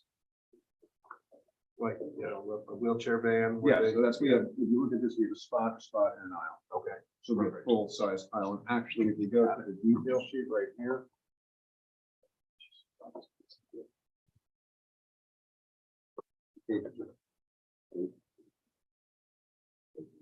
okay. So you have a full 8-foot striped aisle. Did you say it's an 18 room? Yeah. It's, let me go back to my table and have it now. It is. There is going to be, the small barn is going to have 8 rooms. The Sears building is going to have 4 rooms. I'm sorry, I thought that was 6. There was 6 for. Towpath, we're up 4 rooms, and Sears house, we're up 6. Okay, I have those 2 revert. And is the one still gonna be a residential? Or was that the one that got removed? That small building that was next to Chinese restaurant. Gone. It's not. So there's no longer a residential component. Okay, So, yeah, so I'm sorry, it's 4, 6, and 8. And I have the one. so the little sort of yellow house there. Yeah, originally there were Yellow 4 House houses. Yellow house is more or less right over here. Yeah, that's a goner. Understood. Yeah, It's they were, not in the- it's you not in remember the in their scope. previous plan, they were gonna remove that in, put a new structure. So now they're eliminating the new structure because they had to move all the parking because of the wastewater, so. Yeah, understood. So anyhow, the site plan, somewhat informal now, we're getting more detail added to it. As I mentioned before, wastewater, we've been to the DOH as part of the site work, we've talked to them about the type of system we're going to install. So those discussions have happened. We've already started discussing water supply design with the DOH, repurposing Chinese restaurant, well, anything, the testing done, as I mentioned before, it's going to be regular supplies, one, public water supply. We are going to need to apply for New York State DEC speeds permit. Once you over 1,000 gallons a day of subsurface waste disposal, we're going to be at somewhere around 4,000. It's not gigantic, but large enough for over 1,000. We're going to have to apply for speeds permit. Once we're more or less going in a positive direction as far as here's the final number of seats, the final number of rooms, the final square footage of retail, what have you, we'll be calling that all into a flow confirmation letter. Request to the DOH, they use a flow confirmation letter, we use that in an application to DEC for speeds. DEC only issues a speeds permit, they don't do wastewater review. Wastewater review will be done by the DOH because it's a DOH regulated, so up to 10,000 gallons a day, the DOH is responsible for review, based upon their agency agreement. I mentioned 4, got a part 14 food service, a part 7 temporary residence. Obviously, buildings, what have you, they're following the uniform code. Road and parking, I already put in my notes, but you brought it up as well. We're going to be integrating with town as far as what town requirements are going to be, all the highway superintendent, what have you. Will your paths be ADA compliant? Some paths are going to just be wood chip paths, some paths are going to be handicap accessible. Okay. paths. So, once again. So there will be some manner for Right. wheelchair to get through, or a scooter, or whatever. Well, for instance, your handicap, your handicap spots are going to be right here. Mhm. So basically getting from here to here, the guest rooms in the main building and food service is not going to be an issue. Okay. And as we get further into it, yield look better at, obviously, this is already more or less a former courtyard. So basically getting from here to here is not going to be an issue. Are we going to do handicap paths? The handicap parking's here, we may not be doing handicap paths to get from here to here. To limit your area for stormwater, is there any? These are all gonna be gravel? Yes. Okay, so nothing is paved. Nothing is pervious. Well, the only caveat I would say is what we usually do for handicap accessible paths is we'll do item 4. Okay. Because item 4 can be crushed stone with like a crusher run duct. And basically, once it gets wet and gets hit with a compactor, it's setting up like concrete. It's still gravel, but it's setting up like concrete. Or we could do asphalt for those, but for the most part, we're gonna be doing, gravel parking lots. Okay. Once again, trying to kind The, of keep the, with. the pull-in though, for the truck and the handicap, that'll be. That has to be. Okay. But if we do, like, if we do any other handicap path on the site, they would probably be 9 for us. The problem is, if you do just gravel or just wood chip, it's not, depending on someone's going to build, it's going to be very difficult. We really have to go some sort of surface or paved surface. That kind of covered just about everything I had on. If you'll sort of allow me, let me go around board members. I've asked you a ton of questions already, but I've lived with this application for probably more than any of the other board members. So let me let you guys ask questions. Then let's see if Mary Lou has anything. So just real quick, we took out the workforce housing component, but the temporary is under a hotel and not Airbnb. It's going to be, well, the issue is, once you hit 11 or more guests, legally, it's a part of 7-1, temporary residence permitted by the health department, New York State Superintendent. So once you hit that number. My thing is, I'm thinking about if it's going through Airbnb, it has to fall on our short term. Well, it's not gonna be an Airbnb, right? So it's gonna fall under our zoning code. It's defined as an inn. In non-occupied. It's an inn, which is a commercial business. It's not a, Pretty much once. it's not a you- residential. Once you hit your sixth bedroom, you're regulated by state sanitary code, which is basically fourth and annually permitted by the county. And then county will make the determination on this one, because what happens is they'll issue one permit, county health department, and the other uses will fall underneath that permit. So obviously, if they decide that the predominant use is the inn, it's going to be a permitted hotel motel, and food's part of it, and water's by part of it, or they determine the food's the larger part. Chances are, it's going to be permitted as a temporary residence with covered hotel, motel. Okay. What have you. On short-term rentals, and a lot of towns are doing this right now, pretty much once you hit that 6th bedroom, you're beyond what would be considered short-term rental. It's not to say that a lot of people who have hotels don't also list on Airbnb and don't also rent on that platform. I just know when we were originally talking about this, it seemed like there was a lot of different opportunities, a hotel component, a short-term component, a long-term component. It seems like I have that handle on. And the good news is from the proprietor's perspective is once it's regulated by the county, pretty much most of their fire safety regulations are more or less mirroring the uniform code. And then most of the local towns are starting to do short-term rental regulations. Although their fire safety regulations are basically more or less trying to reflect what's in the uniform code. So it's, your big issue on the N aspect is really going to be your fire safety. Does that require a fire suppression system? That's going to be dependent upon, that's really going to be more question for the architectural design. Okay. We are going to be doing a fire suppression tank, which is going to be located over here. So I know that Scott Dutton is planning on a suppression system. I can't tell you exactly which buildings and what the specifics are, but he and I have started discussing tank design, tank location, what have you. So there is going to be one. I just don't know the specifics as far as which buildings and what parts. Fair enough. I'm sorry to keep it talking. Just wait, I was on. Okay. But I had a question. I was just looking through the restaurant. You said the number within seats or tables. It's 75 seats. 75.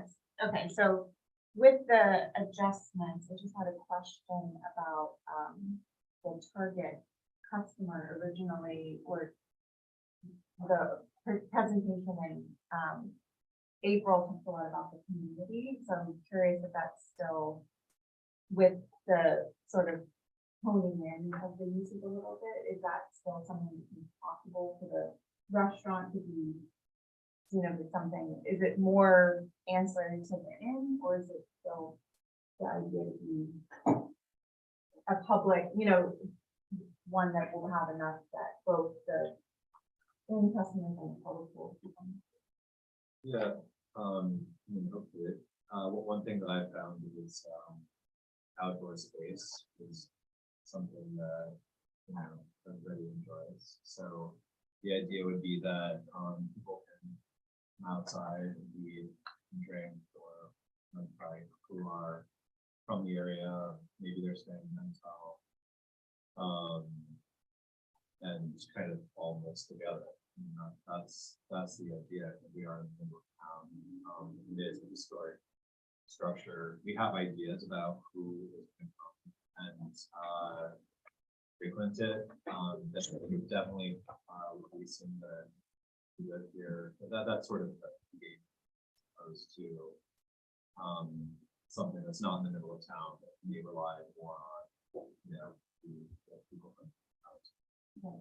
Yeah, I guess I don't know the hospitality industry, but I wasn't sure how many tables would be taken on average or taken by customers as more available. And I did have a question about the outdoor seating. Does that not count against the table seating? Are you able to stand outdoor? I'm not familiar with the. Here's how it works. So it's a good question. So when it comes to wastewater flow, water demand, and parking, it doesn't matter if the seats are inside or outside, they all can. So right now, the total we're looking at is inside and outside. Okay.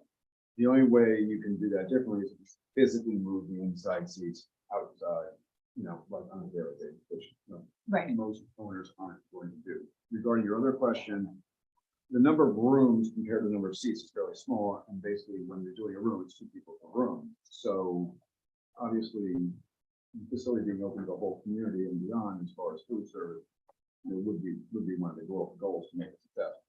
Yeah.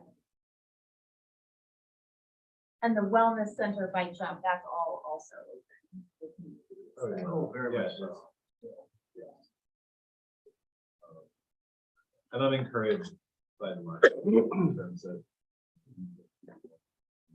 It's asking for.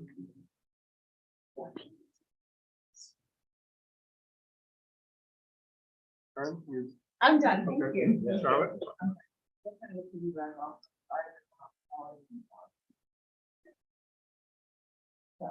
Are we with the inn and the bed and breakfast? Just kind of how it's answered, and are you guys planning to be a full American plan or modified American plan people down there, where the vendors more included, or is it just that they're fine? It might be too early. No, we haven't, I don't think we've talked about whether we're gonna market breakfast included, but we're definitely want to serve breakfast because, you know, we wanna have some office space.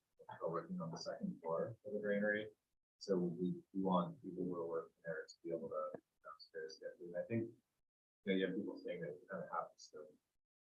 It's just because I haven't included in it there now. So, like what that means. So if you turn that in their real rent and their guaranteed breakfast is different because we're guaranteed that we see at that meal.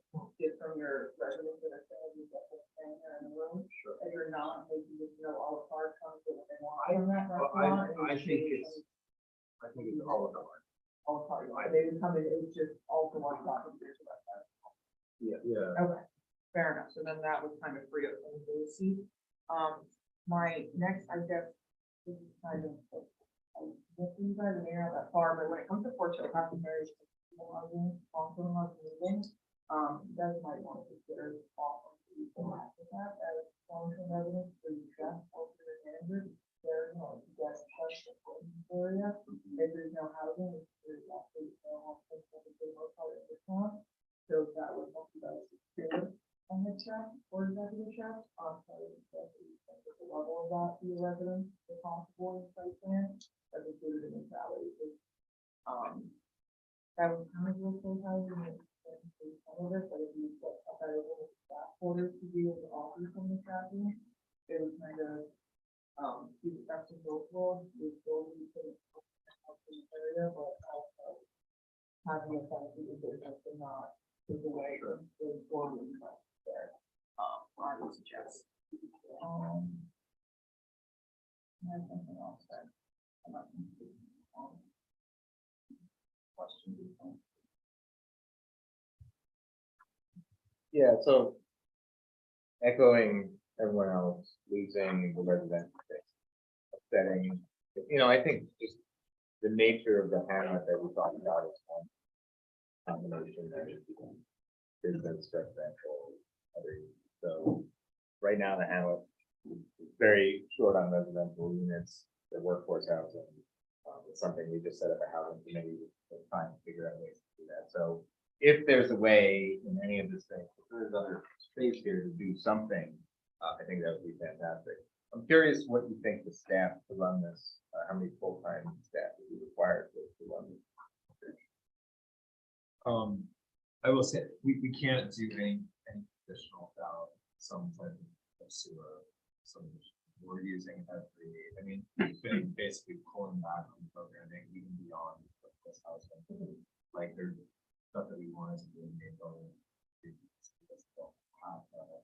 I mean, Alan knows we've been pretty hard. I was the bad guy. I feel back some of it. It wasn't me, it was based on the site, so they already have like. I mean, I think we did 30 decibels for, and we just couldn't find that. But where we found it, that it was actually soil. It's just, it's a fairly limited area. Where you're parking on? Yeah. So, you know, it's unfortunately, it's open hotel, open restaurant, having sort of housing advantage, whether it's water quality, quantity, or which water.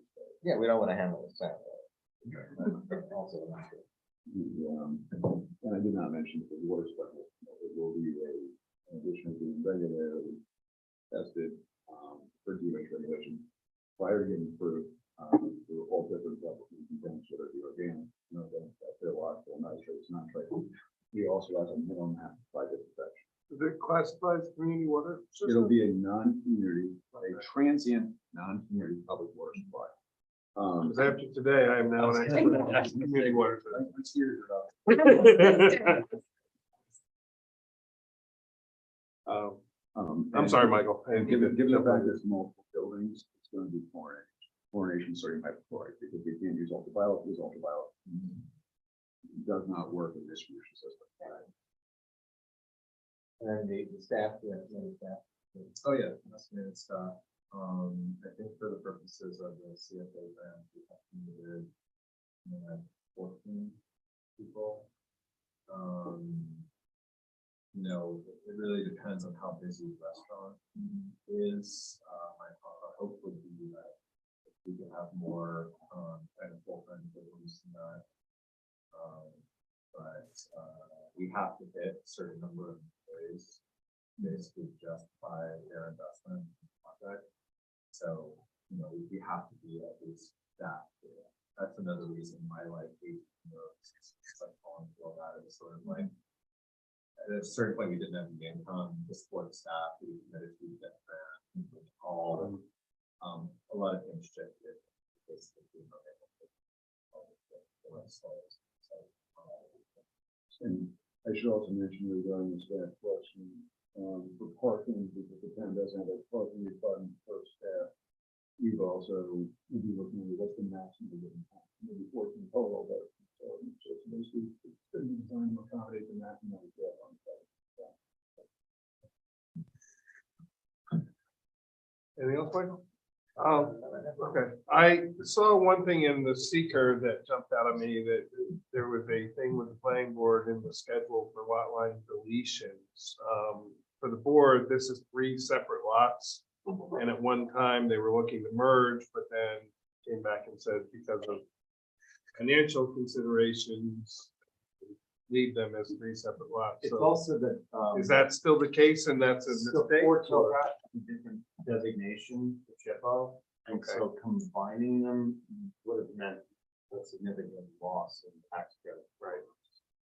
So they're gonna stay the same? Everything's gonna stay separate. Okay, okay, so, because in your seeker, it says lot line deletions as one of the steps, Okay. so that should be stricken. Because if it's not happening, so, and are you meeting setbacks where with any new construction, obviously, there's no. Yeah, Yeah. We've got a table for it. Alan got something, I'm sure. Can I ask over, Brian, did you say the EAM was updated? Yeah, Yeah, what- they what handed changed? us today. Because we. What changed? from- They answered the questions, the changes that he recommended that I sent to them on Friday and Thursday, and they got it done. But the version you emailed, the more updated version. Correct. And that's why I asked for the version you got in print today is the new version. You will get an email version of it when I receive it. And I'll also send it to Pete. So that's a question actually for you two, Henry and Fran. Do you, now that you've responded to some of their changes, do you want me to send this new version when I get it to Pete and have them respond again? Or do you want to wait until you gather a little bit more before I send? I would ask that we have an opportunity to reach out to Joe Diamond. Sure. He's asked, that's one of the things that he asked for, that Dave's asked for. Sure. So what I can do is I'll wait till you tell me. Yeah. We've given This you. is not too much. Let's send it, yeah, let's send it, because we just, they didn't invoice us on the first review. I asked them just to sort of wrap up 2022. They just sent me an invoice, which will eat up about a little over a third of your escrow.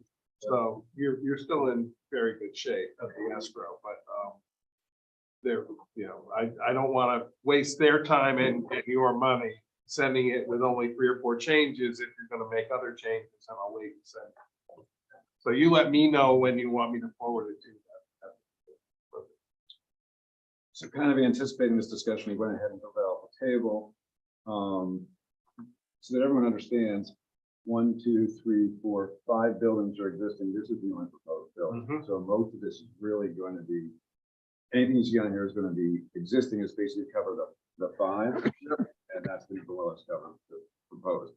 We are not changing any building heights on any of these. It's Mhm. basically the numbers we've shown here. These are all from the architect. What you'll see I did was I did a more or less zoning compliance based on the zoning code. And then in consultation with Scott Dutton, we came with a building by building analysis. Perfect. So on the building by building, Granary building is the tallest, with the understanding that,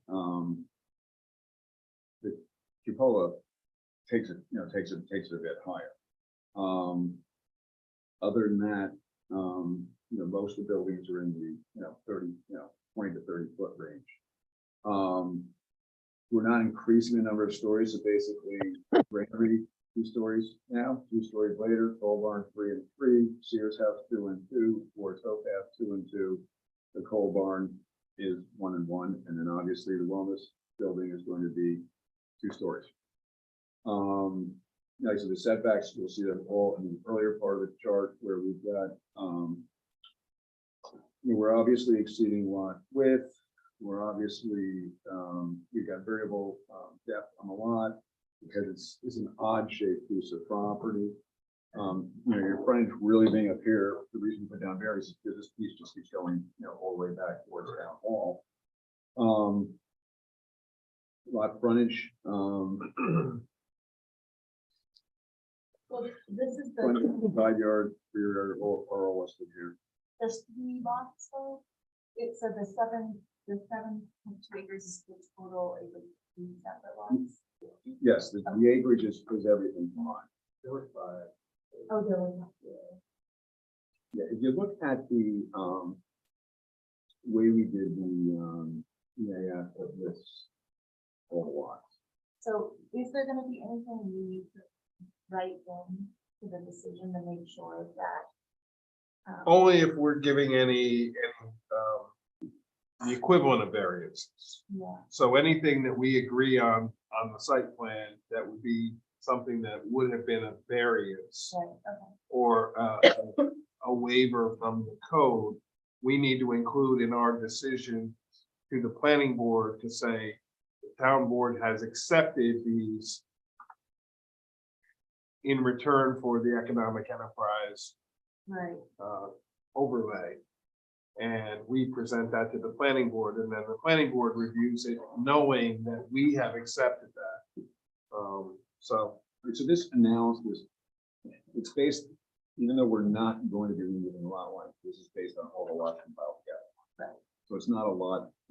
yeah, I think we're gonna have to consider it though, build or lot to I lot, think we will. because we've got, Mary Lou, am I correct that with 3 lots, we have to consider them as 3 separate lots, even though? Yeah. Yeah, I think we're gonna have to have, and maybe this is at the planning board level and not at EEO Well, I think it would be at level. town board level, because we well- have to approve the site plan in substantial. Right, but that's not what I'm saying. What I'm saying is there's gonna have to be, some kind of declarations or easements and things that go back and forth also, because the parking lots are on more than one lot. Different things are on different lines, so you're gonna have to look Okay. at that as well. But yeah, because it is on 3 lots, we can have to consider it as 3 lots, or we are allowed to change development standards under the EEO. So if that's what we're gonna do, we have to put that in our decision. Here's the good news, and I'm glad you asked that question, because this shows the individual lots. So we have, this is the small one that's kind of a triangular lot, this one, and this one. So, and the only new building going in is on this lot, which is rather large and relatively going right here. So that's really the only one where we. I think if you could redo this chart on a lot by lot basis rather than a building by building basis, I mean, the lot by lot is going to incorporate on this lot or these buildings. And what Mary Lewis is saying, like where your parking expands from one lot into the other. Yes, we know you own all 3 lots at this moment, but you're gonna have to give yourself an easement over one lot to the other to the other. That's something that you were on. Planning. No, hopefully you won't. No, planning board, but ultimately, you'll have to work with, those easements will have to be required in the decision. And Michael and Mary Lou will have to work out the language of those easements, and you will ultimately have to file those easements with the county. Yeah, we do those across the end. Yeah. I was gonna say, I have every confidence that Michael will take care of that and I'll review it. Yeah. He's done this Michael will before. write it, and Mary Lou will Yes. say, yes, it's okay, or no, it's not. Or But- sometimes I make changes, but I Yeah. know Michael's done a lot of these and I've reviewed a lot of these on Michael's projects. And we know the intention is to keep the 3 lots merged as one, but since they are 3 individual lots, we've had examples where down the road, somebody sells some, we had one that was a subdivision that they owned 2 lots and they did it under 2 different company names, and they didn't grant themselves a right of way over the front one to the back one, and they created a landlocked subdivision that they had a big mess. And it was discovered 25 years later. So, And we'll be dealing with this as far as water, wastewater, parking, other utilities. I worked for the health department for 23 years. and I get it for the tax credits. I understand why you're not merging that. Because if, it would be easier if you could, but for the benefit of the tax credits, you've got to treat them individually. I get it. Yeah. I worked for the health department for 22 and a half years. I think I knew that. Yeah, I think I remember. But this was one thing we always brought up, because what we didn't want to happen is usually you get 2 old houses, but they'd be on one well. You didn't want a situation where I turned off the water heater or something like that, so it's. I'm Will very there sensitive be to it. shared well agreements too? Well, basically, it'll have to be written such that the one well serves the entire property, all 3 properties. Yeah, so all those things have to be It's serious, covered. That's yeah. my only concern. So all that will be at the planning board level, but we will need to make sure that it is addressed before the final decision. So. We basically gonna have, water flowing in one direction, wastewater flowing in the other direction. Yeah. Pedestrian vehicles traveling different directions. Okay. And my So- only other concern is something you've all talked about, and so please show us how we can do this with, it's a lot of extra spots using the municipal lot. And I'm not, I don't know how many spots are in that lot. I know we allowed Mr. Rich's store to use some of, to use that as an overflow. I'm fine with this being an overflow, but we just have to be cognizant of the fact that it's a municipal lot and that's a lot of spots, and getting from the lot to the property safely. Okay, I'm done. Okay, so just to sort of wrap up, you're gonna email me a new version of this. You're gonna create a new chart based on that. You're gonna let me know when I should send it. One thing, I don't know if this board wants to see it, but we probably should, is any sort of rendering of the new building, what it's gonna look like from the outside, primarily planning board, but I figured knowing Scott, you had that ready to go, so. He has done some work on that. Yeah. That's not what. Okay. Going to be part of my presentation, but Yeah, I have reviewed, he's actually got exterior, elevation views of what it's gonna look I like. think this board would like to have some comment on it. Ultimately, it's a site plan issue with the planning board, and I can guarantee you they're gonna have some comments on it too. But I think we might want to get a first crack at it. It's also useful for point of reference, you can wrap your head around it too, as far as cemetery work. And the other exterior, you're not planning on significant changes to anything on the rest of it. No. Yeah. And I will tell you, Ren took me on a tour of all the insides of the buildings. It's amazing how well preserved a lot of the stuff is in there. And when they actually go to clean it out, Kate, you're gonna get a lot of things for the museum.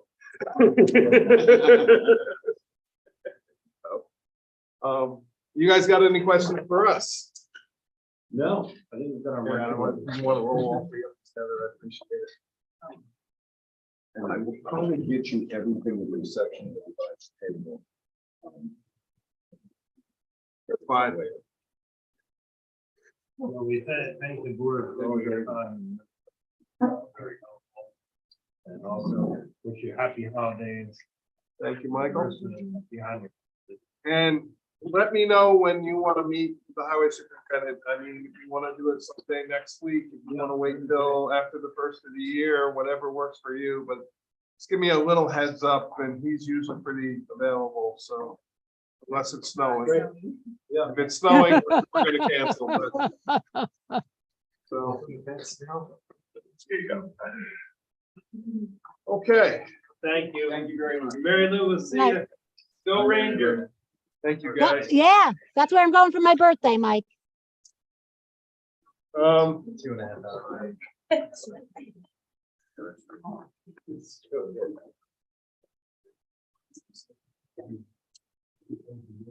So I put next a speaker discussion, but we kind of tied it into there, so I'm gonna just skip over that. So. Look at that, we're done with 5 agenda items, think of it that way. So now, moving into resolutions. Asking for, actually have his, I emailed his resume to you all, but I have it here as well. Thank you, guys, have a good night.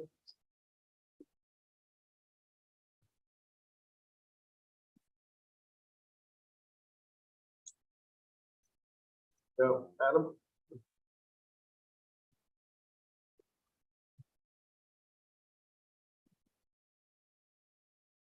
Michael, so, so the resolution, and then I'll let Aaron explain it when we get to discussion. The Town of Rochester Town Board authorized the supervisor to make nominations to the Ulster County Executive to name James Easley serve as the Town of Rochester representative on the Ulster County Environmental Management Council. I'll make that motion. I'll second. Okay, so I have motion second. Aaron, I'm gonna hand it up to you to explain, because you kind of handled this. Sure, so the Ulster County Environment Management Council is a county council, there's a representative, county, that covers environmental issues, so it's sort of, I guess, analogously, you could say kind of like the East, but on the county level, and they have a monthly meeting where they address a lot of topics, different agenda items. I don't know that, have we ever had a representative from town? Yes, several We have, times. okay. Actually, I just realized, do you want to fix the camera when you get a second?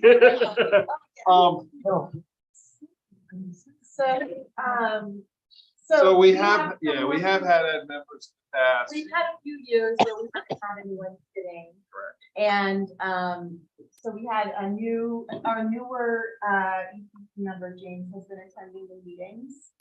And after attending several meetings, giving reports at the meetings, really would like to be on that council officially. So it's great. There's no one else that, you know, this person is the person who'd like to do it and is making a very detailed report and giving it at each ECC meeting, which is great. And learning that there's a lot of knowledge sharing that happens in that process. So. And the county is pushing those communities that don't have members to have members, so. So with that, we've had a motion and second. Are there any questions or discussion? Thank you, very qualified. So all in favor? Aye. Opposed? Abstained. Okay.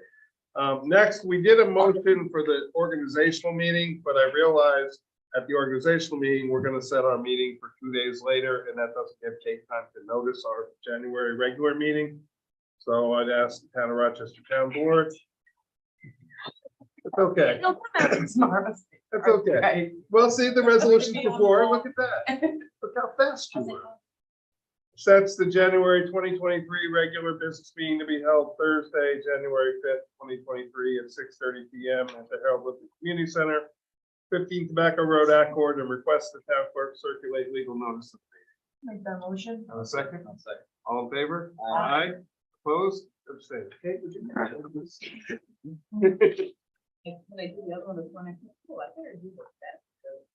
Yeah, it occurred to me, it was like, sometimes we haven't done it, and I was like, we should.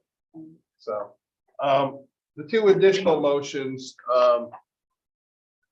the first involves a refund to a person that applied for a driveway permit and a culvert, and went to discover that there already was a culvert there. They didn't need a new one. Unfortunately, the money had left Kate's office and already been transferred to my office. So Kate just can't give them the money back. We have to actually do a check next week to refund them. So the motion is to authorize the supervisor to repay Cynthia Landon Graham the $50 permit application fee for a driveway permit. Make that motion. Second. Any discussion? All in favor? I, Aye. Opposed? Abstained. Good to see you, Charlotte. So we made a motion to refund Cynthia Landon Graham the $50 application fee for a driveway permit. Do you agree to that? Okay. Next, our telephone system, CrossPoint, they're the people that supply the equipment to us, not the phone lines themselves. The contract expires in September. They forgot to send it to us, and it only came up when I called them the other day. Seth said to me, they're not in our system, and I said, oh, that's because we have a contract with them. And then when I looked at the contract, I said, oh, one that expired September 15th. They normally send us the new agreement, and they did not. So she said to me, since it wasn't till December, she's going to date it December. So we got 2 months. We were covered if we needed it, but she just is extending the contract. So there's two systems. The $400 system is the one here at the community center for that equipment. And the $650 is the ones at the town hall. There's a monthly contract price, and then a yearly contract price, and then a discount that they offer. So if the board approves this tonight, I will sign the contracts, and then we'll do a voucher next Thursday in our vouchers and pay the bill. So I'm asking for a motion to authorize the supervisor to sign the contract with CrossPoint Connect Incorporated, 9 Marion's Way, Woodstock, New York, 12498, for the period December 25, 2022 through December 25, 2020. I'll make a motion. I'll second. Okay, any questions or discussion? You're gonna pay it annually, right? Yep. Discount, won't sign one. Yep. And it'll be in the vouchers next week. 1,050, we'll pay them. And it is budgeted for, it just fell through the cracks. Normally they send us the contract renewal. It never came up because we haven't had any problems that we needed them in the last couple of months. And when I had a question for them, I said, oh, by the way, you never sent us the contract. And she said, oh, you're right, we didn't. So it's a small operation, but they do a really good job for us. And it's just the equipment, right? You said not. It's the our phones and service. and then we're gonna talk about the other system, Okay. the lines themselves in a minute, but, all in favor? Aye. Opposed? Abstained. Okay, those were the resolutions. So moving on to discussion. Ring Squared is our company that provides our phone lines to all our spaces. They contacted me the other day to notify me that Verizon is discontinuing copper lines in the near future, and they are going to be increasing the price substantially. Ring Squared came to me and said, we have a month-to-month contract with them. We do not have a long-term contract with them. They said, if you renew now, we can save you some substantial money. So they made this spreadsheet for us, the current monthly, the Verizon proposed, and the proposed monthly.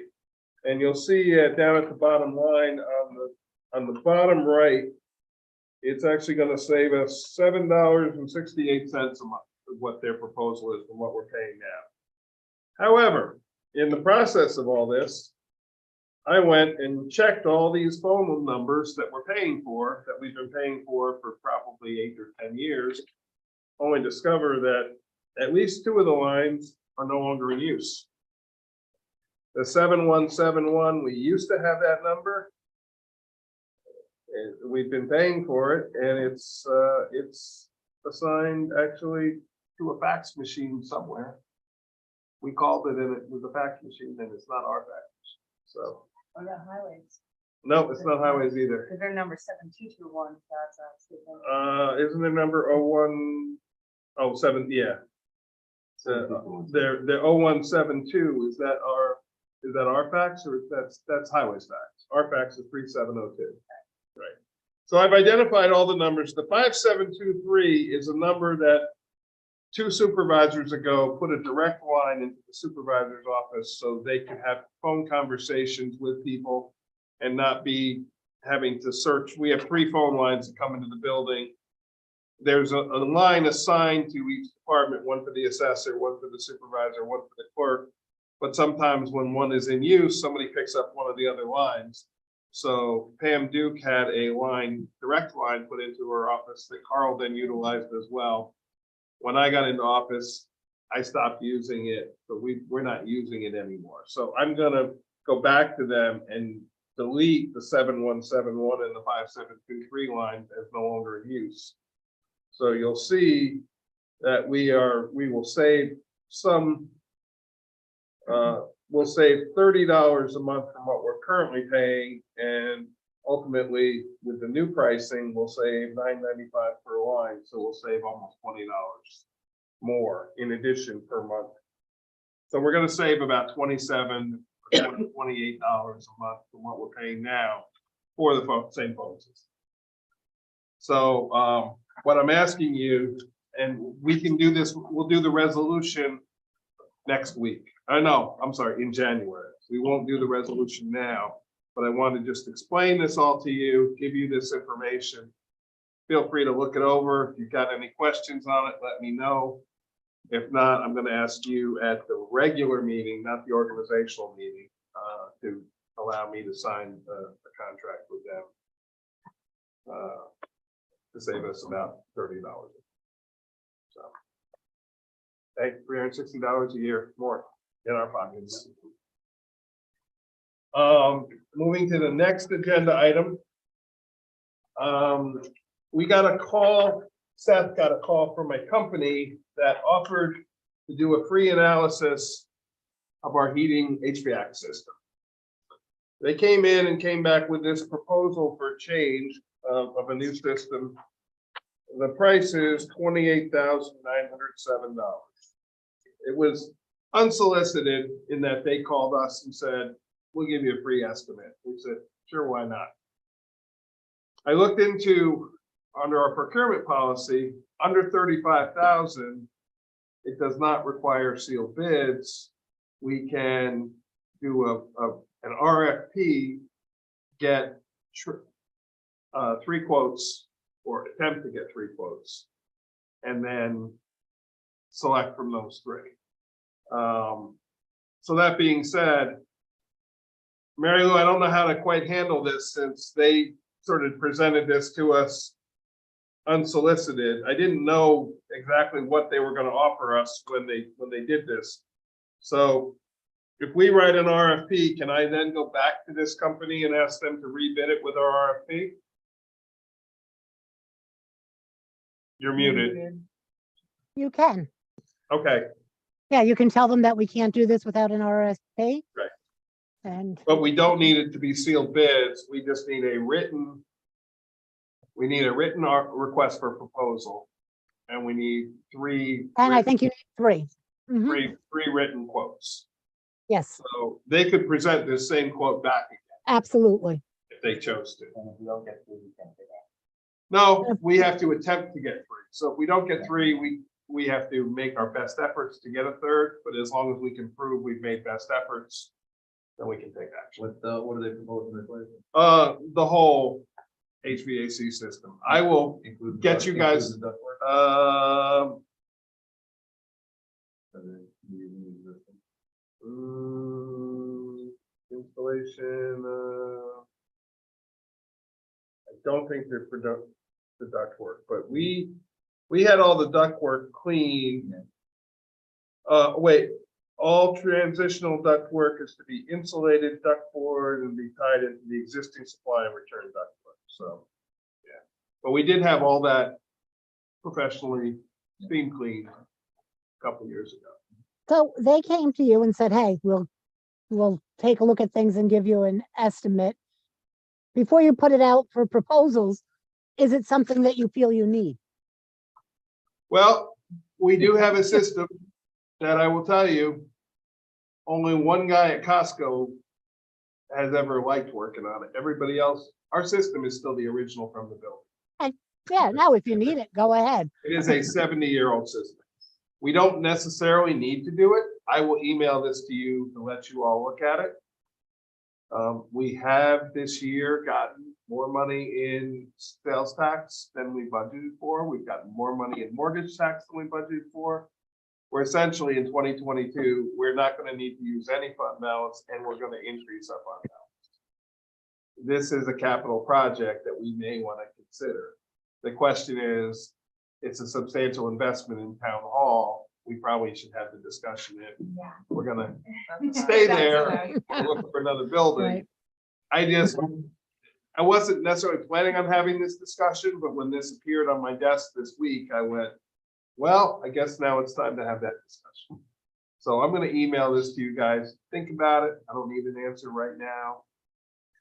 We decide if we want to do an RFP to read it. I think it's something sooner rather, if we're gonna stay in the same building, we could eventually build additions off the existing building. We do have a leak between the highway and the main town hall that we have to figure out where.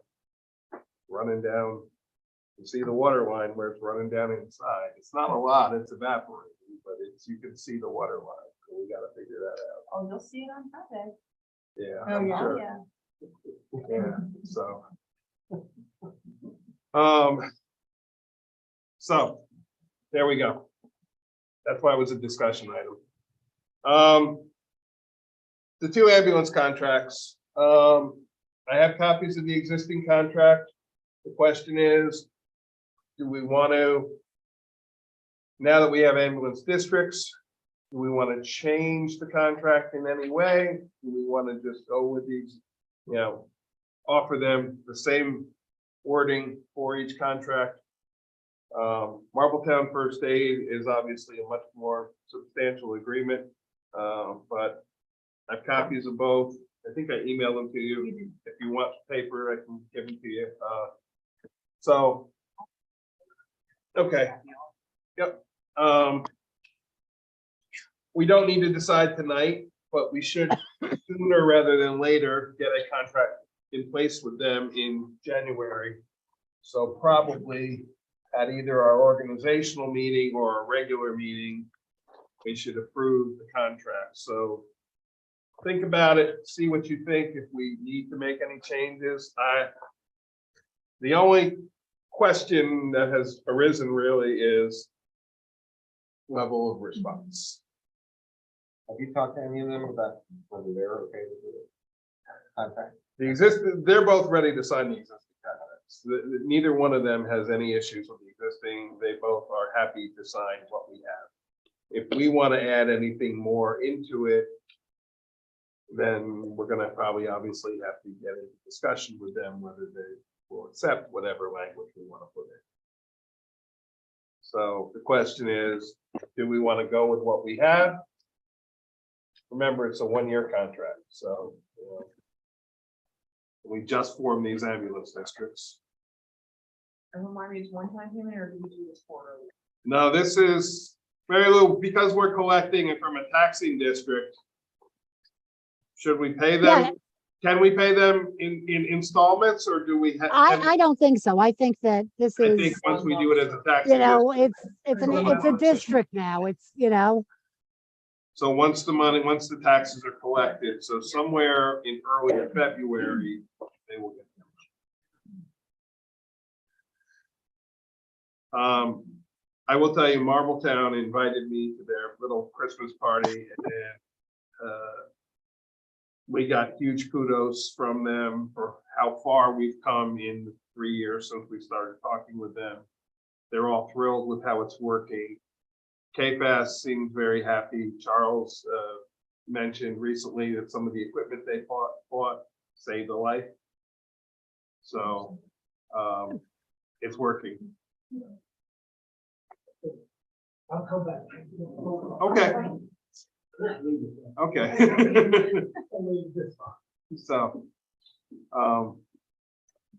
anyway. That's where we're at. So think about what you want to do with it. Setting a date for boards and commissions and ambulance district advisory committee interviews. So it is the Oh, wait, ad. I have something on the contacts. Okay, That just distracted me.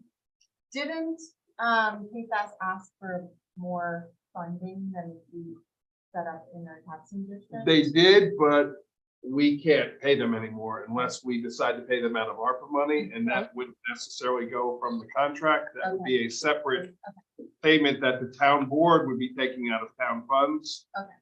I was just And, thinking they might want us to adjust that, yeah, the district is set up at 175,000 for this year. They got that to me too but, late. so this would be the contract for the district. We would For have the to do a first year. separate contract Right. for any additional Right. funds. Okay. Yes, because additional funds would be coming out of the town board budget, out of the general fund budget, or out of ARPA money transferred through the general fund budget. So we could amend the contract. though, if we want. We could amend the contract, yeah. I think for now, we should do that. Yeah. I We don't have a. I want to see how it goes for a year first. There is no level of service level in. Either. We did not, so I just wanted to make sure one didn't have it and not the other, then I should add it. No, Marbletown does not have a number level of service level, but, it does say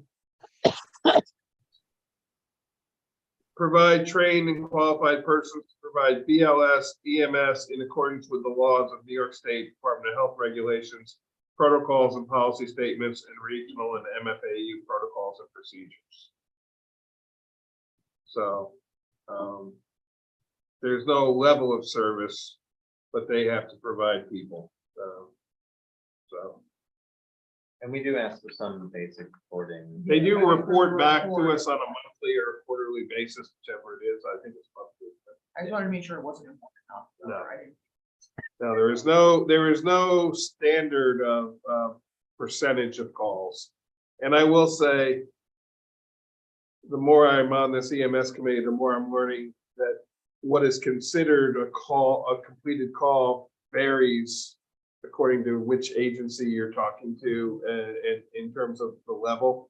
You know, as soon as the vehicle rolls out of the door, is in some levels is considered a responded call. In others, it's you arrive at the site.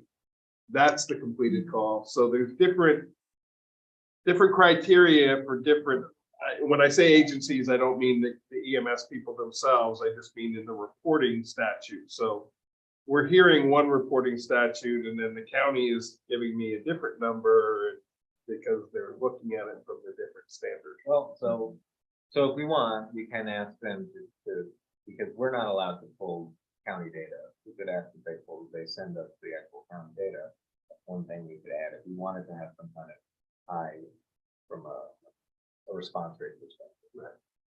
But I mean, we do ask them currently to provide us that on a monthly basis. Yeah, I knew. But there's no standard in the and I don't know that we can withhold money from a taxing district if they don't achieve. If it was if we were funding them through our budget, that'd be another story, because then we could say, we budgeted this amount of money, but if you guys aren't providing the service, we're not gonna give you the money.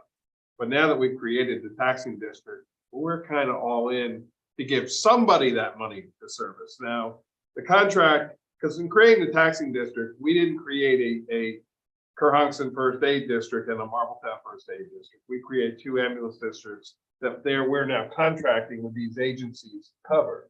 We could contract with anybody we wanted to who had the certificate of need to cover that area.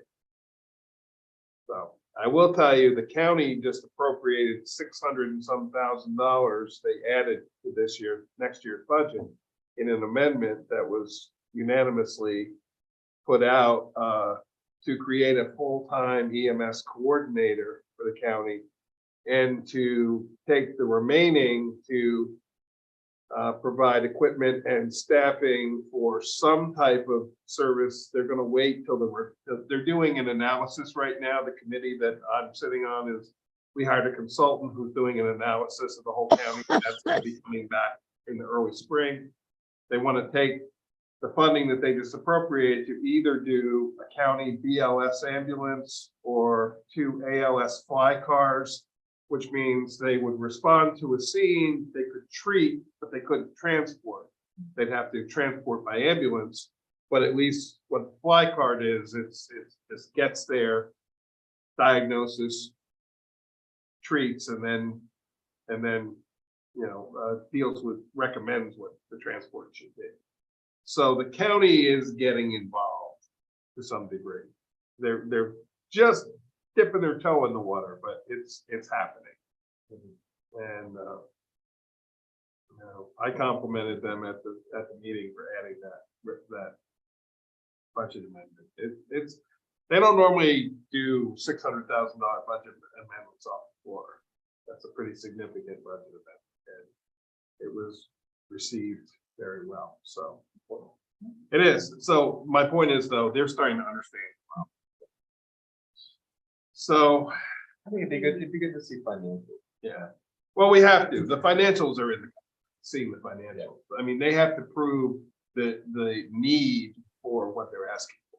But right, but what I'm saying is they should have a financial report for 22.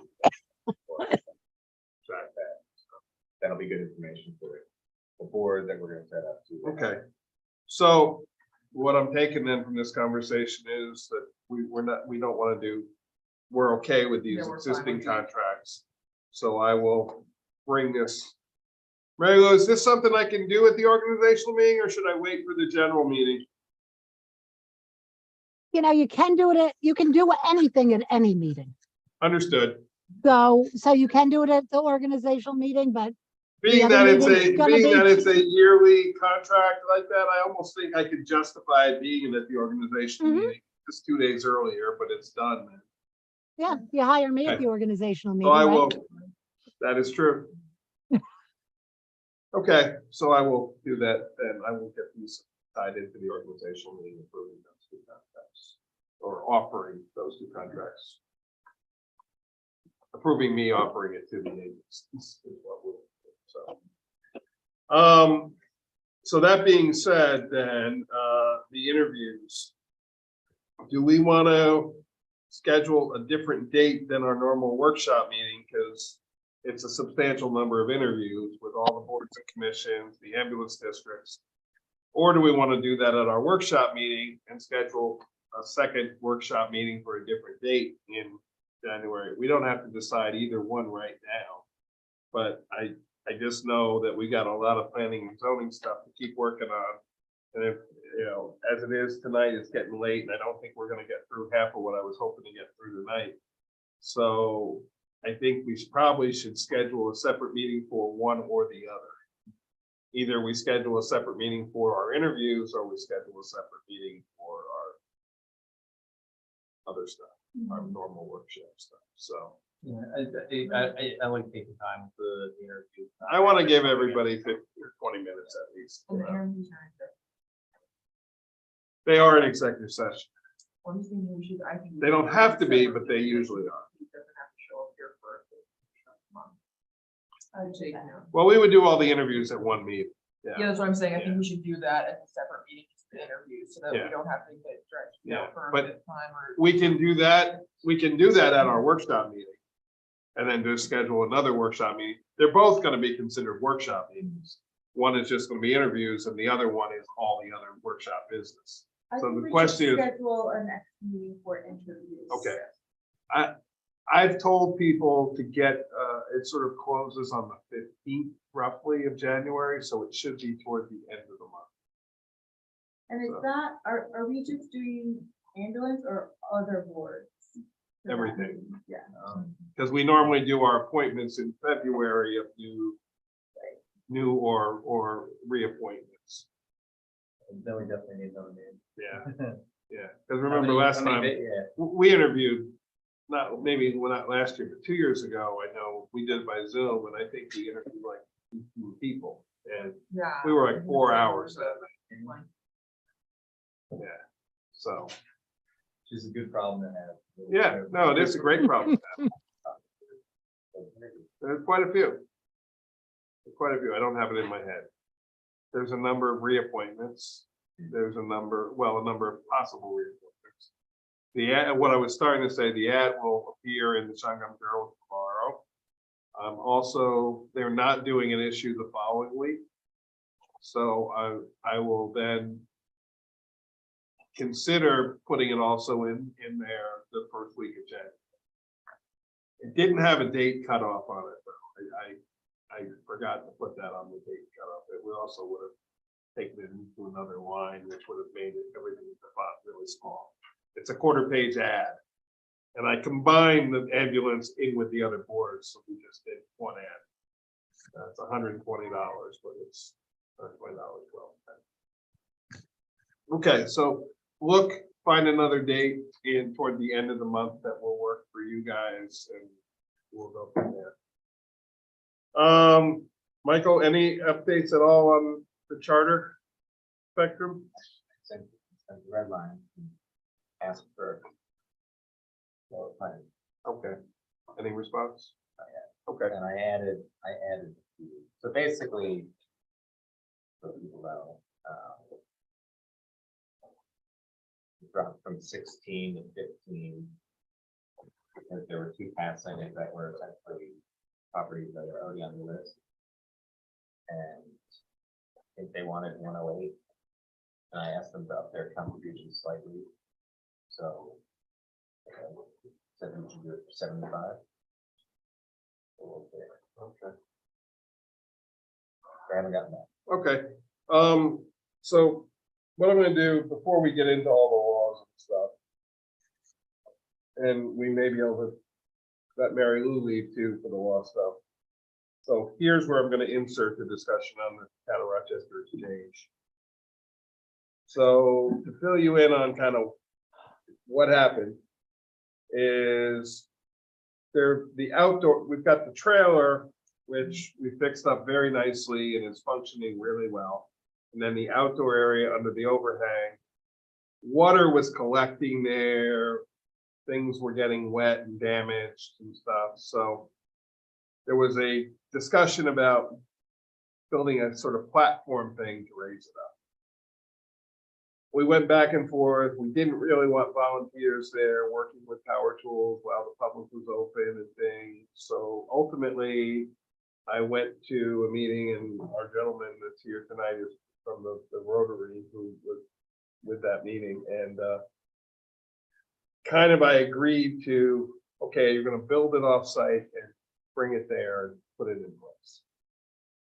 What that got translated to was they cut the pieces and they brought them there, and we're gonna connect everything there, not do any actual physical cutting of material, but it was still being constructed kind of there. A little bit different. My theater mentality thought of, you're gonna build a platform, you're gonna put it on a trailer, you're gonna bring it there, and you're gonna drop it in place. Because that's how we work in theater. So I take kind of a little bit of a blame for not being really specific. Anyway, on Sunday, a group of people went in there because they were given permission to work on off hours. Someone took it upon themselves to jackhammer a section of cement retaining wall and a large section of asphalt, thinking it would quote unquote improve the drainage. It had been discussed previously with Jeff and with Aaron and myself And all three of us had explicitly said, do not do this. Do not do this. If we do it, Jeff will handle having it done. They took it on themselves to do it. Quite frankly, we have a mess. So I did it. Yeah. Can we allow him to speak? Is the board okay with that? So, yeah, thank you. Yeah, go right ahead. My name is Peter Sullivan. I live at 37 Old Lucas Turnpike. And I'm with the Rotary organization. I'm not a member of this specific club, but a founder of it. It's an extension of Walden Rotary where I still.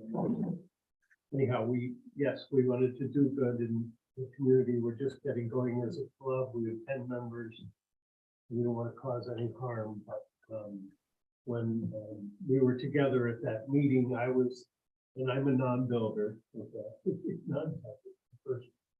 but I said, what if, when you said what you didn't want to have done there, I said, what if we build it in sections and bring it there? And I was put it okay. Together, you know, just bolt it together. That was my, not the building. But it just did not prove workable because it would be too heavy. And we're not a construction company that has a lift, like you were thinking that. And I was thinking they could carry them, but they would be too heavy. And with the sides up already on the facility, it might be hard to get them in there anyway. So the two people doing the work decided on their own that they would go ahead and put the pieces together as best they could offsite and assemble it on site. But part of the project, not the Rotary part of the project, had included improving that drainage situation. And there were discussions with Jeff, that you mentioned, this is all secondhand. And Jeff was going to do something, but didn't do something. And we were thinking that maybe we're pushing too hard or reminding too often that it wasn't getting done. So the second person who arrived from Rotary to help out just said, well, I just get it done. But that shouldn't have happened. We should have come back to you and said, this work isn't done. It still needs to get done probably before we put the platform across it, if it's going to get done. And that conversation didn't happen. Yeah. We should have done. Well, part of the reason the conversation didn't happen is we were still investigating whether it was a good idea to do it or not. I figured. I know people were trying to say it would improve the drainage, but there were other issues. It was going to solve one problem and probably lead to 3 or 4 other problems. And, you know, my initial thought was just raising things up out of the water. Who cares if the water's still running underneath it? If it's raised up, it's a non-issue. So, I mean, the original concept that was put out by Tina was just to throw some pallets in there and put it on, and that morphed into these platforms, and it just kind of kept growing and growing and growing and growing. It's one of those things that the more people that touched it, the more different ideas got introduced, and quite frankly, it got way bigger than it ever needed to be, ever should have been. But There's a lot of lumber in there. yeah, and that's part of the reason too. I mean, I guess I admit my set construction background. That thing is way old. You can live on that I platform. was told that the plans were shown. They were, They said they were pretty good plans. They were. So I took that as, yeah. No, they were shown to the building department, and he said that they would meet code. Well, and so also, I just want to say if there's something we could do to make it better, we'd love to. If you want Well, us to stay there, heck out of it, that's okay. Well, we just have to figure out how we get backtrack, because the damage that was done now has to be restored. That wall, to be honest, until the glass bin gets pulled out, we don't even know the full extent of the damage. I mean, I went and sort of took some pictures. It's a sizable V of the retaining wall. You can see the rebar still there. It was, cut out around. I didn't realize at the time, since after today, I found out that there's a substantial amount of the pavement that was also chiseled way that when I first looked at it, I thought, well, maybe that was always that way. Turns out it wasn't. So for the short term, what I've said to Tina and to the exchange people is, we're gonna continue to run the trailer, we're taking a timeout. This has gotten way too big. We're in the middle of the winter. We have other issues. Our main reason for running the transfer station, these are all great ideas, but it's for refuse and recycling. Now, I admit this is a type of recycling, but I think we have to wrap our arms around a better concept and plan. New Paltz runs a very successful one, but they have a paid staff. They charge for the equipment. I mean, for the stuff, people buy it. They don't just take it. And it works well, but it's way bigger than what we're ready for. And I think we just need to cut it. So for now, I exercised my supervisor power and said, the outside is shut down. We're not taking anything. We're not doing anything more there. We're stopping. We'll continue to run the trailer. It's working well. People come in, those smaller items.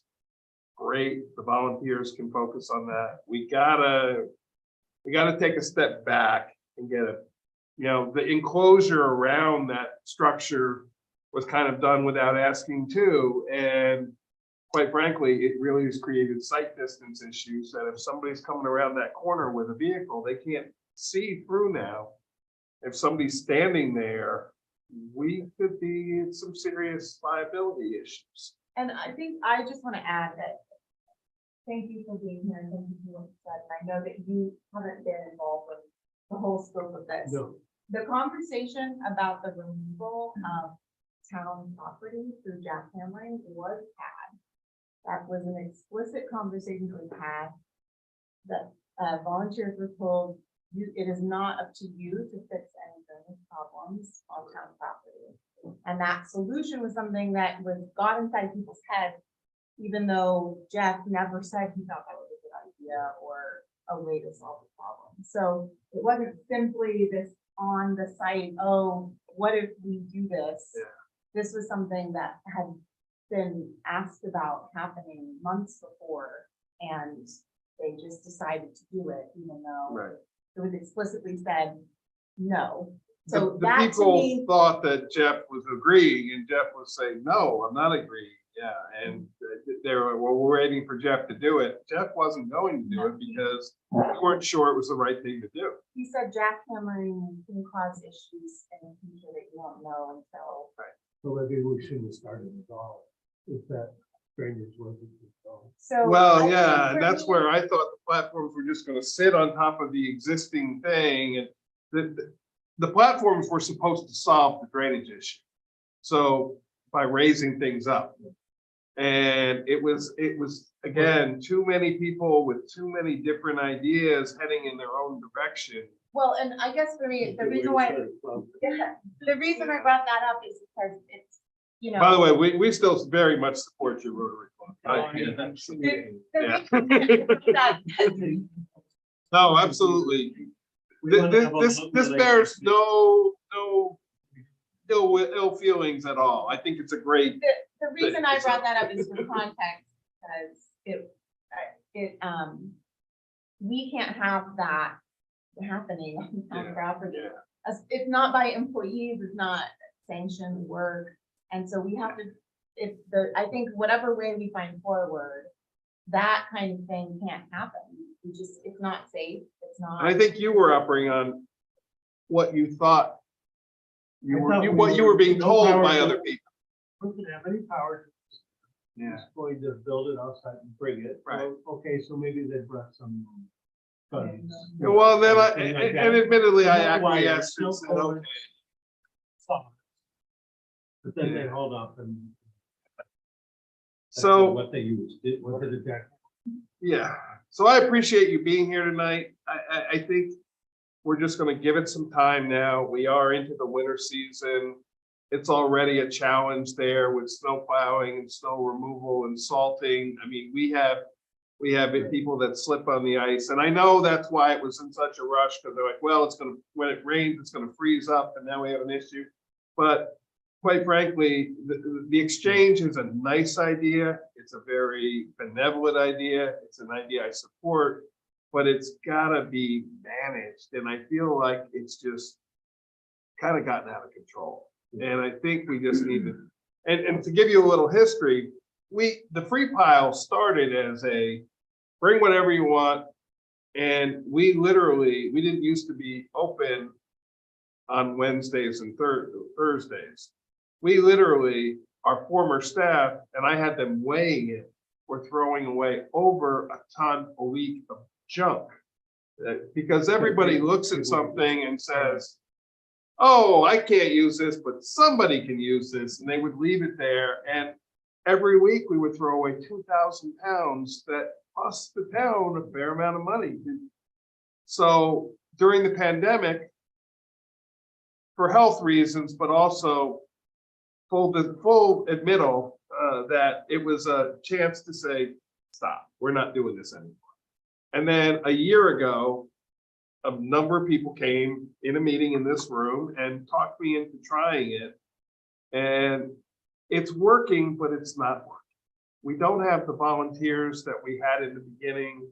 It's all falling to the one volunteer who's coordinating it. If she's not there, it's a bit of a mess. People have their own set of rules, their own set of ideas, and it just can't work that way. It's got to be everybody there is on the same page with the same set of rules. So I think we need to just stop what we're doing for right now, take a breather, let the winter go by, spring will come, we'll sort of figure it out. My idea is to get rid of that whole section anyway, keep the trailer, but we'll get a shed or something on the other side of the parking lot that we can have a better enclosure, and really do it right. I think we're just trying to shoehorn something into an existing space that some people have the sentimental idea of what it used to be, and it just doesn't work. So that's my own opinion. So what are we, is there a decision we're being asked to make here? No, it was more to give you information in case you're here, what's going on. I mean, if I don't know if it's my decision, and to me, it's an operational decision, and the board gives me the operational authority for the town. So So, is there like a lot of lumber sitting there now? well, there's a framework of a platform, but Stuff that needs to be protected, that's gonna. 2/3 of the framework has been done. yeah, The portion over the drainage area is open. it doesn't need to be protected because it's under the overhang. I don't really want to continue putting it in there because I'm afraid if we do, it's going to make that the permanent space. And I still have significant concerns about sightline. And so we're shutting down the exterior. The portion, exterior. the small section. We're going to run the trailer, let the trailer continue as is. And is the outdoor section cleared out at this point? Yes, because everything was gone. Yeah, it would- I mean, it's a hazard now. Or we've marked it off? and- It's marked up with caution tape, and Justin, actually, I talked to him today, he's gonna put some plywood up around it to close it off totally. I do think we should see if some of those panels can get taken down so that the sightline. Yeah, at least the upper ones, so there's, yeah, I agree. I mean, ultimately, what I almost think is that overhang, I don't even know really why it was ever there, it should maybe just be cut and that section removed, and it'll open up the space. When they pull the glass bin, we'll be able to see the backside of the wall, but not for long, because they're gonna put another bin back in. So I'm hoping we can talk them into cutting it a little short and leaving us a little gap to get down in there and see what the opposite side of the wall looks like. Yeah, and we're gonna. I'm worried because that the- it may have cracked the entire wall. The concrete also fell down there. Yeah. So when we pull the bin out, it's gonna fall down and it's gonna have to get cleaned up. before Yes. it gets cleaned back. We're not allowed to have. Yeah, because all the concrete is laying against the bin. So when the RRA pulls the bin, all the concrete, the pile of it's gonna fall. Oh, So, Yeah. yeah, because, well, they jackhammered it from the top side, to the top. so everything they jackhammered fell down in. Oh, yeah. But the problem with it making that, even if that was a solution, is by causing that drainage, all that was gonna happen, or what was gonna happen, was all that water was gonna run into the glass pit. Which, that's a problem too. So, it really was a bad solution to kind of a non-existent problem. No, I know more than I wanted to. Well, and please though, please take what I said to heart. We welcome you and your organization and want to continue to work with you and in some form and maybe in this form in the future. We gotta just sort of settle everything This down. is an old fashioned project, you know, when Rotary or other clubs used to go out there to build something. Yeah, and Give it to the town. no, I get it. We don't do that too much. Well, I'll tell you though, Because. were you here when we talked about the rail trail? Were you here when we talked about the rail trail? Kiosk. Oh, yeah. Yeah. We're gonna need kiosk. Oh, okay, sure. There's a great project, some benches, things like that. There's something we can really wrap our arms around. The guy on the jackhammer is a master carpenter. I know, and I figured it was him. You know, I did it in my own people.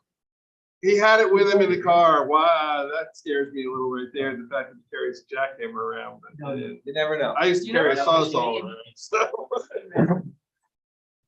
Okay. So thank you And for that's- joining tonight. I appreciate you coming by. I'm a recovering municipal worker myself. Spent 9 years going to meetings like this. Well, hopefully though, you learned a lot about, hopefully you learned a lot about the projects that are coming into town tonight. Rail trails. There you go. Right on Lucas. Yeah, Did you ever get to that? that's the part. I think I missed that. Well, that's the 2.5 mile gap that we're trying to close out. I could tell you the whole history. There's Yeah. 11 parcels that were sold. So, someday. Okay. Thank you very All right, much. Thank you. And thank you for all your work and thank you for what you're doing for the community though. We really do appreciate that. Please don't think, this doesn't reflect badly on you or the Rotary. Good. We will solve this. Okay. I Thank think you. I think the blame lies with a couple individuals who just were very headstrong. Yeah. So I'll leave it at that. You are Rotary. Yeah. Okay. Thank you. Thank you. So I've got 2 local laws for taxation that I would like us to discuss.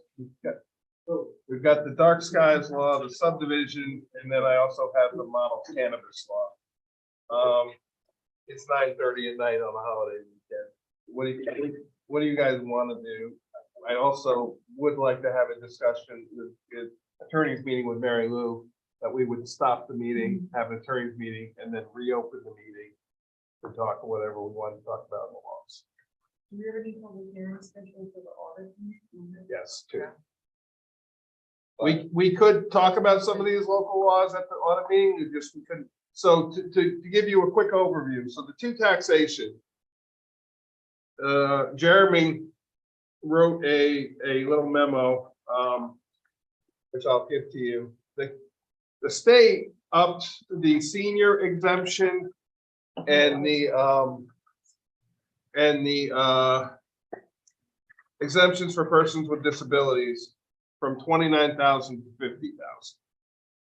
Significant jump. So you can do a maximum limit anywhere between 3,000 and 50,000. Our current law is at the current 29,000. Jeremy felt that so our 5%, so what it is a sliding scale that works its way down to 5% reduction at the 37,399. What Jeremy noticed is a good number of seniors are just a couple $1,000 over that because of the increases in Social Security and things like that. Also take into effect that next year there's going to be a cost of living increase to Social Security of 8.5%. So his unofficial recommendation are the numbers that were on the post-it that I photocopied there. Is that we go to 50%, we go to 37,000. So it's an 8,000 increase. He thinks going to 50, and especially given that our median income for all our residents is, although somebody said the other day it was 52,000, I went and looked and I saw 69. It's 69. Yeah, 69 something, but I think we're not a rich enough community to go to the 50,000. As Jeremy put it, that's the Westchesters, the people that have a lot of people that make six figures.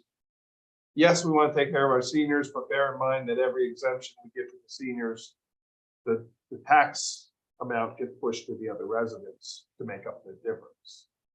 It's not, this is a reduction in taxes for individuals, but not a reduction in the amount of taxes people have. So his recommendation is we go, and he looked at this based on the people that they had to deny and thinks that this works well for those people. And the school does it separately? School is separate, county is separate. The school is still under 29,000. School is still 19 something. And I plan to go to the school board and let them know about this. Or 22 something, I think. So I did put together two proposed local laws for this. And I called them 1 and 2 because now this would go into effect for the July tax rolls. So this would be for us for the 2024 tax bill. But if we are doing it, the county said we need to do it sooner rather than later. That's two, that's one set. This is 1 and 2. Yep, that's one set. That's 2 sets. So I put together this proposed local law, which I did email to you guys too. And so if you wanted to, we can set it for public hearing tonight. If you want to wait and consider it, we can wait and talk about it at another time. If you want to ponder the amounts, if you want to talk to Jeremy, you may want to give Jeremy a call yourself and talk to him. Yeah, because it's an unofficial. Well, the reason he said unofficial recommendation is because he said, I don't want to tell the town board what to do, Okay. but these are the numbers that I would do. Oh, okay, So got it. the reason it says unofficial recommendation is, as an assessor, he's not really allowed, according to him, to make a recommendation, Got it. but that's his recommendation. So I think it's fair. The last time we did one was when it changed from whatever it did to 29, and that was in like 2018. Yeah, it was my first year in office, where we went to the max, but it was only like going up from like 20. You remember, Mary Lou? Was it like 25 to 29 or 22 to 29? It was a relatively small jump. I've done so many of these jumps Yeah. since 1991. I don't know what. So they're jumping this time though, 29 to 50. That's a size. Yeah, this is big. Do we know what the, based on the sliding scale, tax impact would be? How many people fit in each category? Have that information? No, and I don't know that Jeremy actually knows. What he did is he looked at the people that he denied and he looked at what their number was and came up with this recommendation based on that. And then he also factored in the fact that moving forward, it's going to be an 8.5% increase. So there were not a significant, this will affect, I don't even want to say numbers, but I'm guessing we're probably talking 20, 25 properties. It's not a significant number, but for those 20 or 25 people who are just missing, yeah, it'll be a big deal for them. So, and I think it's something, you know, we hear about people who are on fixed incomes. That's who this is affected. These are the people who maybe have a little bit of investment money but are mostly living on Social Security only. So this is going to help those people. I have a weird logical thing, which is I think the first one needs to be worded differently, because if someone made 37,000, they wouldn't be covered exactly, because it was less than 37,000. Oh, you're right. More than 37,000. You're right. And you're right. No, wait, more than 0, but less than 37. Oh, less than, yes. And then more than But, 37,000. so it'd be more than 0, but. Less than but- 37,000, and then it would be 37,000. Oh, or yeah. more. You know what? That may be a typo on my part. It should say The more than 37. is copied in there, but you know what? I'm gonna have to look at the existing, because I think the existing is, it says Oh, more really? than on the second line. Because I cut and pasted the old law and then just changed the numbers. So unless that's, so the second line should say 37, but less than 38. 37,000 or more, but less. Yeah. Yes. But I think I would, I don't know, I Do you only want- think to myself, but I. You don't have to say yes or no now. If you want to schedule a public hearing in January, we would want to do it now. If we want to do it later. But the county is basically asking that we get this done before February because it's going to affect them because their tax rolls come out in July, but their preliminary ones come out March 1st. I guess I was gonna say I'm comfortable setting the public hearing, because what we would be doing is adjusting numbers. Yeah. And that, I think the public hearing is appropriate for that too. Yeah, to hear Yep. Yeah, I agree. I think the public. hearing would be- So Mary Lou, with that typo that's in there, that can just be corrected and we can set the public hearing? Yeah. That's not a substantial change? Well, just change it right now and then you can set the public hearing. Okay. So the Everybody write it second line in. is gonna say 37,000 or more, but less than 38,000. On both. And they were cut and paste from both, so. So that, I'd ask for, do I need a motion to change it? No, it's Okay. just a proposal that you guys are making. Okay, so it's gonna say 37,000 or more. Both of them. They're gonna say the same thing. So 37,000 or more. But less than 38,000. So one law is for the local one is exemption for disabled persons with limited income, and then 2 is for seniors. So we'll have to make the motion for both the public hearing set. So do we want to hold these at our January 5th? Is that the date? What's the Thursday? Yeah, we want to hold them at that meeting? Is that very- No, because with the organizational meeting, Okay. the 2 days, 3 days I'm fine before. with that. I think that's a good meeting to do it. Yeah. Have people attending. Yeah, I think we should do it. Yeah, So, well, First meeting of the years.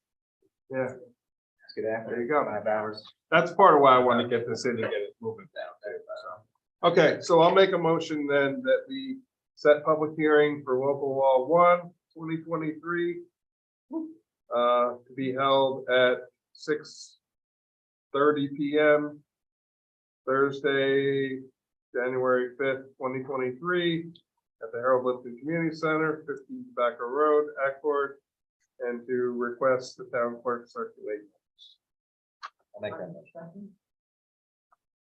Okay, a motion and a second. All right, yeah, Mike made it. I was sure you were making a motion. I was making it, but that's okay. We'll get Mike. Always Yeah, running like, field.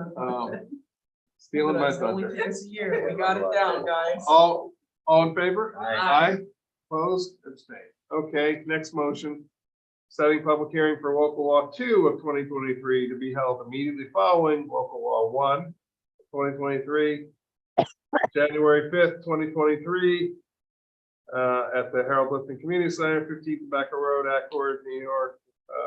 And request the town clerk circulate. I'll make that I'll motion. second. Look at that, look at that, teamwork. All in favor? Aye. Opposed? Abstained. Great. Kate, I'll get the corrected language to you.